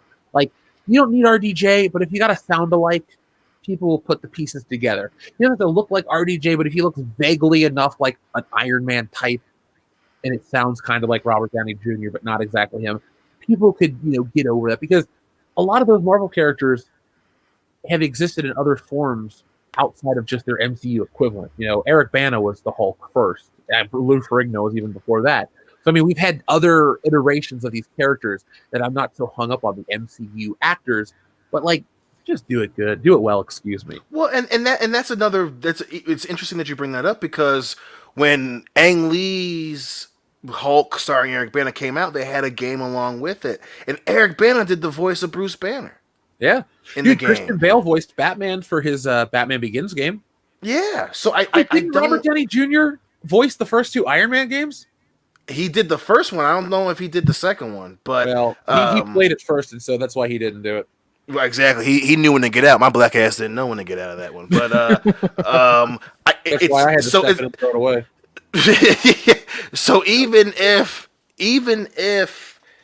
it's not unheard of to have the actors do it, and even if you don't want to do it, I just, there was a super chat that came in and said that the game isn't that bad, it's repetitive. You can't afford to have a repetitive video game when it costs $190 million. That mistake changed Call of Duty forever, because they fucked up with Advanced Warfare and Infinite Warfare, and it was so repetitive they fucking started bringing back the previous games that worked, and then revamped the game that they had already fucking made. So it's go ahead. I was saying, well, dude, here, right? This Iron Man 2, one of the worst games ever, has Don Cheadle as well as Samuel L. Jackson. And then to fill out your cast, you got guys like Phil LaMarr. I mean, Phil LaMarr is a world-class voice actor. He's great. I love him. Yep. You got Cedric Yarborough, who's a pretty good actor across the board. In the first Iron Man game, I believe it did have RDJ and all those people. So, I mean, what changed? Right. You had the budget for it. I don't fucking get it. And hopefully some shit comes out, but even best case scenario, it was just a meh game, boring, repetitive, and not that bad. You can't afford to have a not that bad game when you spend almost $200 million on it. That's so fucking nuts to me. Dude, even the first Iron Man game had Robert Downey Jr., Terrence Howard, Sean Taub, who's the voice of Yinsen, the actor who played Yinsen. I mean, the only of the main principal crew, you didn't have Pepper Potts voiced by Gwyneth Paltrow or Jarvis voiced by Paul Bettany. But other than that, I mean, you kind of did have most of the other crew, or most of their cast. So, and that's from an era where licensed games were looked down upon. Yeah, and they looked like shit, and they played like shit because they were. Yeah. But it was all part of that contractual thing. I can't buy any excuse that they couldn't make it. If they couldn't afford to do the MCU actors is what I don't believe, because other games have done it before. Right. I think it was a choice. I think it was a bad choice. But our friend Justin B says, I like Marvel's Avengers. All right story, but pretty repetitive gameplay. But isn't that bad? Just boring for most people. Also, Kamala wasn't that bad in this game. See, like I say, different strokes for different folks. Everybody can like something else. Now, it does sound like you enjoy it, but I do think, Dion, you make some points about the repetitive gameplay. You can't really have that these days. Yeah, you can't have that when it costs $200 million fucking dollars. That's a blockbuster level cost. Dion, I would actually argue you have to have that because it's a blockbuster, because of the budget. A $200 million game, you got a lot riding on it. You got to have. If you have repetitive parts that are bug-free, I guess they weigh that against, having really cool, fun gameplay that might not be, fully realized or whatever. So, but I have never heard of a AAA repetitive game selling well. No, because like I said, so even taking that into account, we've got a lot riding this. Let's just stay safe. Again, Infinite Warfare stayed safe, and hey, it's in space, but that didn't sell well. Advanced Warfare had Kevin fucking Spacey in it. It didn't sell all that well. Fucking, I cannot think of a game that's kind of repetitive, not selling all that well when it's cost that much. Fuck, man, that's fucking crazy to me. Even the Force Unleashed 2, it didn't sell as well as they thought it was going to, because that one, they recycled the beginning and the last fucking levels of the game. And that one didn't sell that well. So I don't understand how, and maybe that is the case, but that can't be a bankable opinion to have if you run a gaming studio, because clearly the proof is in the pudding. That shit does not make you money. And in this case, that lost them $40 million fucking dollars. That is, first off, Zero Kaiser, thank you very much for your $1 super chat. No message, but we greatly appreciate you. And somebody says Disney is to blame. Unfortunately, in Marvel, I think they limited the developers. They stream weekly so they can tell who they wanted. They can tell they wanted to do more with the game. Yeah, this might be a situation where the people that make the game really aren't at fault, because Nick, I think you brought up Superman 64 earlier, in a passing comment. It's on record that Warner Brothers kept interfering with that game because the people at Titus, I believe, is who made it. They had other ideas for that game. And so when you look, I'm not going to say the Avengers is the new Superman 64, but it's a comparable situation, because it's a licensed property where the studio comes in, they exert too much force, they take away the creativity of the game makers, and then you have a bad product. So sometimes shut the fuck up and let the people that know what they're doing do it. Yeah, exactly. Right? And I mean, there needs to be that balance of just of the creatives and the people who are running shit. There needs to be that nice balance of power and understanding and compromise. Being like, listen, let's make a good game, but let's try to do it correctly, not be too creative and not go too outlandish and not go too restrictive and make it repetitive or whatever. There has to be this nice balance of everything, or else it's gonna suck. You're gonna have problems with it. So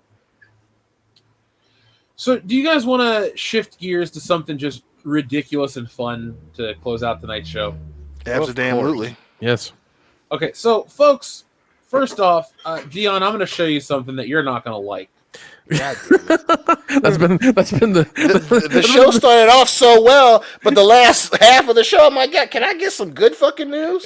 Well, no, here's the thing. This isn't me going to show you a horse or something else. When I was on my phone looking through Halloween stuff, I saw people's decorations for Halloween. And I saw somebody had made a punch bowl with a severed head in it. And the only problem is it looks just like you. Wait, what? We had the stew one last week. What? The stew, and there it is. Yep. That's what it. Yep. I didn't show this on see the that. podcast. I showed on the hangover, I think. Oh my god! Doesn't that look just like Dion though? Kind of. That's what the troubling part is. I don't know if that's really good Photoshop if somebody actually did that, because that has to be Photoshop. No, It has to be. How is it Photoshop? Nobody made this about us. It's a coincidence. Well, right. It's a coincidental Photoshop. There's no way that someone made a fucking a beef stew and it just happened to get Jill enough to look like my black ass in a horror movie. You know what I'm saying? Like, it just, I can't. Someone, because the meme I saw it in was, some of you be cooking and this is what your food tastes the way it looks or something like that. So I'm assuming that's what that was. Yeah. But if that's goddamn, Jesus is trying to tell us something. Yeah, that's Dion in a Rob Zombie movie. That's what that is. Now, I wanted to share with this. She finally got pissed at me and shitting on Halloween. I'm gonna get your black ass. The Samoan, I can't. He makes movies, and the other one's an artist. The halvesies are artists. Your black ass, you don't be doing nothing. I'm gonna get you in my movies. Oh God. Now, folks, I've been wanting to share this since last week. I just forgot to share it because we got into this argument about the 5th of November versus Back to the Future and V for Vendetta. And we had a pretty good debate over on Mindless Entertainment. It was a good Thirsty Thursday. What are we doing? What are we drinking tonight? More beer? We are drinking more beer, but I do have a surprise for you. Ooh, good. But I wanted to share this last week because this is so funny. Now, folks out there, you're looking at this. This is a guy with a tattoo, and it doesn't mean anything to you. And that's the joke, because it shouldn't mean anything to him. So what this man got right here was a replica tattoo of his favorite wrestler, AJ Styles. Now, if you look, it says AJ. It's got some numbers underneath it. It seems cool. You got your favorite wrestler's tattoo. That's not too weird, right? Not really. But it's weird when those numbers are the dates of another man's child. See, the wrestler got his children's dates tattooed on his body because it's important. This weirdo got other people's kids' dates tattooed on his body, and that kind of is weird, don't you think? Yeah. No, that's totally that's normal. extremely weird. That's worse There's than no the dude. kinda about it. That's just Yeah. weird. Yeah, that's worse than the dude that took that picture with the man where his hands are around her and she's clearly super fucking uncomfortable. This is worse than that. Well, You mean like all those photos that came out from the fan fest were like the fucking mooks came out of their mom's basement and they finally got to meet a girl that they watched wrestle and then they were like embracing them in the most fucking creepy way possible? Dude, yeah, and as bad as the Becky Lynch, and I think there was one with Bailey too. But like the dude getting AJ's kids tattooed, that's worse than those photos to me. Like that's just man. This might be even worse for me. So, folks, this very splotchy, poorly rendered tattoo is of Randy Orton's wife.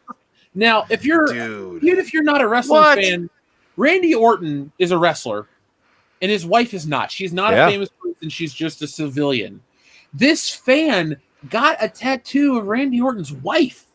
That's got to be fake, dude. No, that's got to be fake. That's so fucked up. And he's from Missouri, so he bought like 3 guns after this shit came out on the internet. Hang on. Just because Orton's from Missouri doesn't mean the person that got this tattoo is from Missouri. Don't let me. No. I'm saying that Orton is from Missouri, so I know that he went to he went to fucking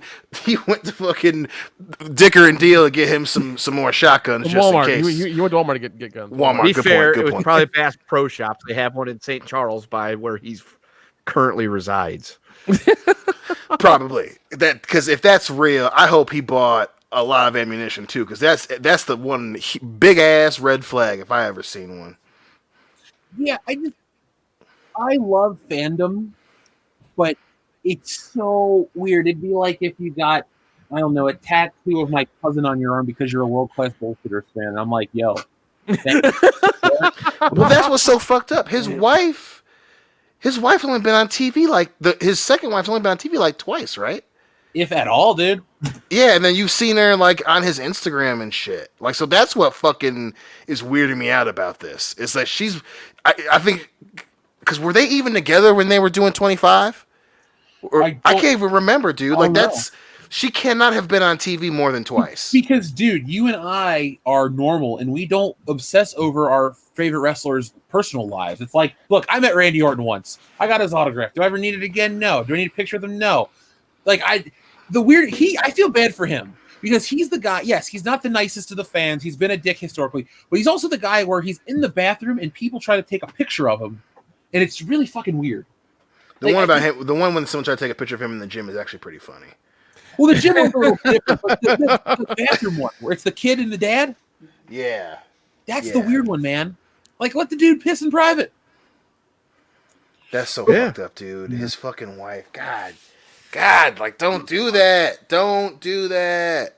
I know. We all love the sport, but fucking, hey, like, And some of these fans think that that's cool, and they want the dude. They'll be like, "Hey, man, I got a tattoo of your wife. You should sign it." And then they're like, security." Yeah, yeah. Which it was like. Go ahead. If you guys, I was gonna say, if you're listening and you get tattoos of us, we're probably gonna be like, "Oh man, that's cool." Privately, we'll be thinking that was a bad decision, but publicly, we'll tell you that was really cool. But if you walk up to Dion and you say, "Dude, check it out," and it's a tattoo of Hillary, he's probably gonna hit you. And then I'm swinging. I'm gonna swinging. hit you too. That's not my wife. That's just my friend. Don't do it. Yeah, dude. Like, that's just. Oh, dude, that's so crazy. Yeah, that's please be a fake picture. Please be fake. Look, I'm trying to pull up the tweet, but it won't load. And I'm sure it's one of those basement dwellers who finally got enough money to get a shitty tattoo, so he got one. Oh no, it's like you. It's real. It's right here on Twitter, and it got 10,000 likes. Or no, wait, sorry. Some guy goes, if it gets 10,000 likes, I'll get this tattoo. So, somebody tried to make an excuse for this tattoo. They go, he is doing here's Kendo. Can you tell me where this person comes from? He is doing for appreciation from Randy's family. Sounds like a Hoosier. Oh, No, it sounds like a that Roman does sound Reigns extremely Hoosier. But I was gonna say, it sounds like show me Florida, Jeff. Dude, I was going for wherever that Roman Reigns fan group is from. Oh God, that one. Oh, Yeah. Africa.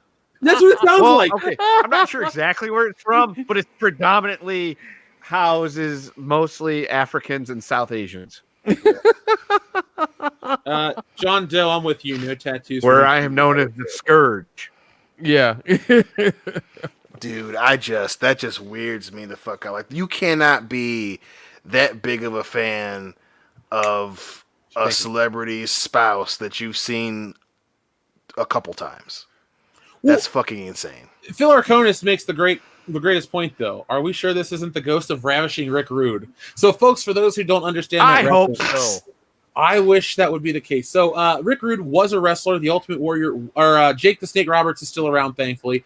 Long story short, Rick Rude had a feud with Jake the Snake Roberts. How does he get at him? He gets his tights spray painted with the man's wife on them and taunts him. So that's a wrestling storyline. This is a weirdo fan crossing the line. So, I mean, whatever. But I mean, like, if you were to say, like, what are you if that thinking? dude were to say he lost a bet, then I'd be like, okay, well, you lost a bet. You take too many stupid bets and you have a gambling problem, but you can at least explain that away. That's a step below, people who that one famous fantasy football league where the loser, the person who does the worst in the league has to get a tattoo that the rest of them all agree on. Like that's at least explainable, right? But his wife, bro. I know. Ugh. It's a line you don't cross, man. You don't cross other man's. What was his plan here? Was it like, I'm gonna get this tattoo of Randy Orton's wife on me, and then I'm gonna show Orton, and he's gonna think I'm so fucking cool, and he's gonna invite me over, and we're gonna hang out, and we're gonna listen to Kill Switch Engage together, even though he hates that song, and we're gonna have such a great time, and we're gonna barbecue, and I'm gonna be his best friend. Please tell me that was like probably. No, you know what? I answered my own question. That was his fucking logic. That was his thinking there. Well, okay. Now, what if a fan gets a tattoo of like the wrestler's pet or something? Is that still the same level of weird? No, that's If a it's little Al less Snow's weird. dog, it's okay.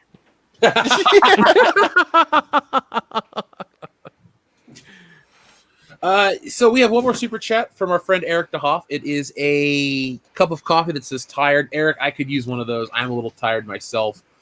Like I said, the weather changes got me. So we're going to kind of put this episode to bed a little early tonight, folks. It's a shorter WCBS episode, but I got to get prepared because we got a lot of content coming down the pipe soon. And here's the thing. We love making it. You guys love watching it, so it's going to keep on coming. So, Nick, before we go, is there anything you'd like to say to the audience? Yeah, let me share. Let's see. Can I do this? Yeah, let's share this. This is a friend of mine's Kickstarter. Go Missing in the Night Sky. He's doing a movie right now called Night Sky. The director's name is Cara Hill. I'm a good friend of his. He's in a couple movies, and I've done a couple interviews with him. The movie, the film centers around a small town experiencing a rash of UFO phenomena. The story revolves around Will Parker, a teenager who is drawn into the mystery when his sister goes missing. For help, Will turns to the town loony, who not only claims to know what's going on, but has seen it before. Together, they unravel the mystery of why everyone's being taken and how to save them. He pulled two movies he pulled from were from Invaders from Mars and Explorers. But right now he's running a Kickstarter for his movie. He's already passed his goal, but he's got 15 days left. And he's actually in production right now. He's shooting stuff right now for it. So nice. Yeah, I have him on the retweet notification. So like as soon as it pops up, I always retweet everything he's putting out. But support independent film and throw this man some money, or at least share his campaign. Kendo, Dion, is there anything you'd like to say before we put this baby to bed? Free yayo. As always, sir. Kendo, anything you want to Don't add? get wives and girlfriends tattooed on your body of people you like. That's just weird. Also, That's my PSA for the day. Don't fucking do that. So, folks, like I said, there's a lot of content coming out. So, come back Saturday. We'll have some stuff on a Star Wars toy video. Monday, we'll go deeper into the Kotaku stuff. And just keep coming back. I know people like the longer form, thought out ones, so that's what I'm going to give the audience. But as I said earlier at the beginning of the stream, make sure you guys join us on the High Council on Tuesday because we are going to open up the email list for the new edition of Stealing Solo. It's going to have an amazing cover painted by Anna, that Star Wars girl, and it's the best representation of our community ever. So make sure that you guys check that out, and there will be a one day only High Council OG cover too. So if you love the OG High Council and you miss us so much, spoiler alert, it also includes pie. So be on the lookout. Ooh. So until next time, folks, thank you for watching. Let me drop a link to my next stream that I'm a part of over on Mindless Entertainment. Jesse, it's Thirsty Thursday. Goddamn right it is. I know you're thirsty. I'm thirsty. I'm thirsty. I'm thirsty. I'm thirsty. No, but I'm super thirsty. I'm ready to go. Can you give the audience a quick teaser of what we're about to cover? Becoming too intoxicated to stand. But if you want to know a little bit more about what our plans include for our upcoming Twitch channel launching tomorrow, and you want to toss some ideas your way, you want an exclusive opportunity to tell us face-to-face what you want to see us doing on Twitch, come over to Thirsty Thursday. We'll be talking video games. We'll be getting hammered. We'll be taking your requests for what you guys want to see us do on Twitch. Yeah, and Halo Fridays are going to be a lot of fun because Jesse's good at Halo. Hell yeah! I love Halo. It's been a minute since I played. We just, as a warm-up, we went through Borderlands 2 to get the first-person shooter, the kinks worked out. Yeah. So the link is in the chat, folks. I want to thank everybody. I want to thank the mods like Dr. Coffin Nails and Miss Ninja Julian for keeping this stream awesome. I want to thank everybody in the community for being a part of the show. And folks, until next time, be smart, be safe, but always be excellent to each other. .com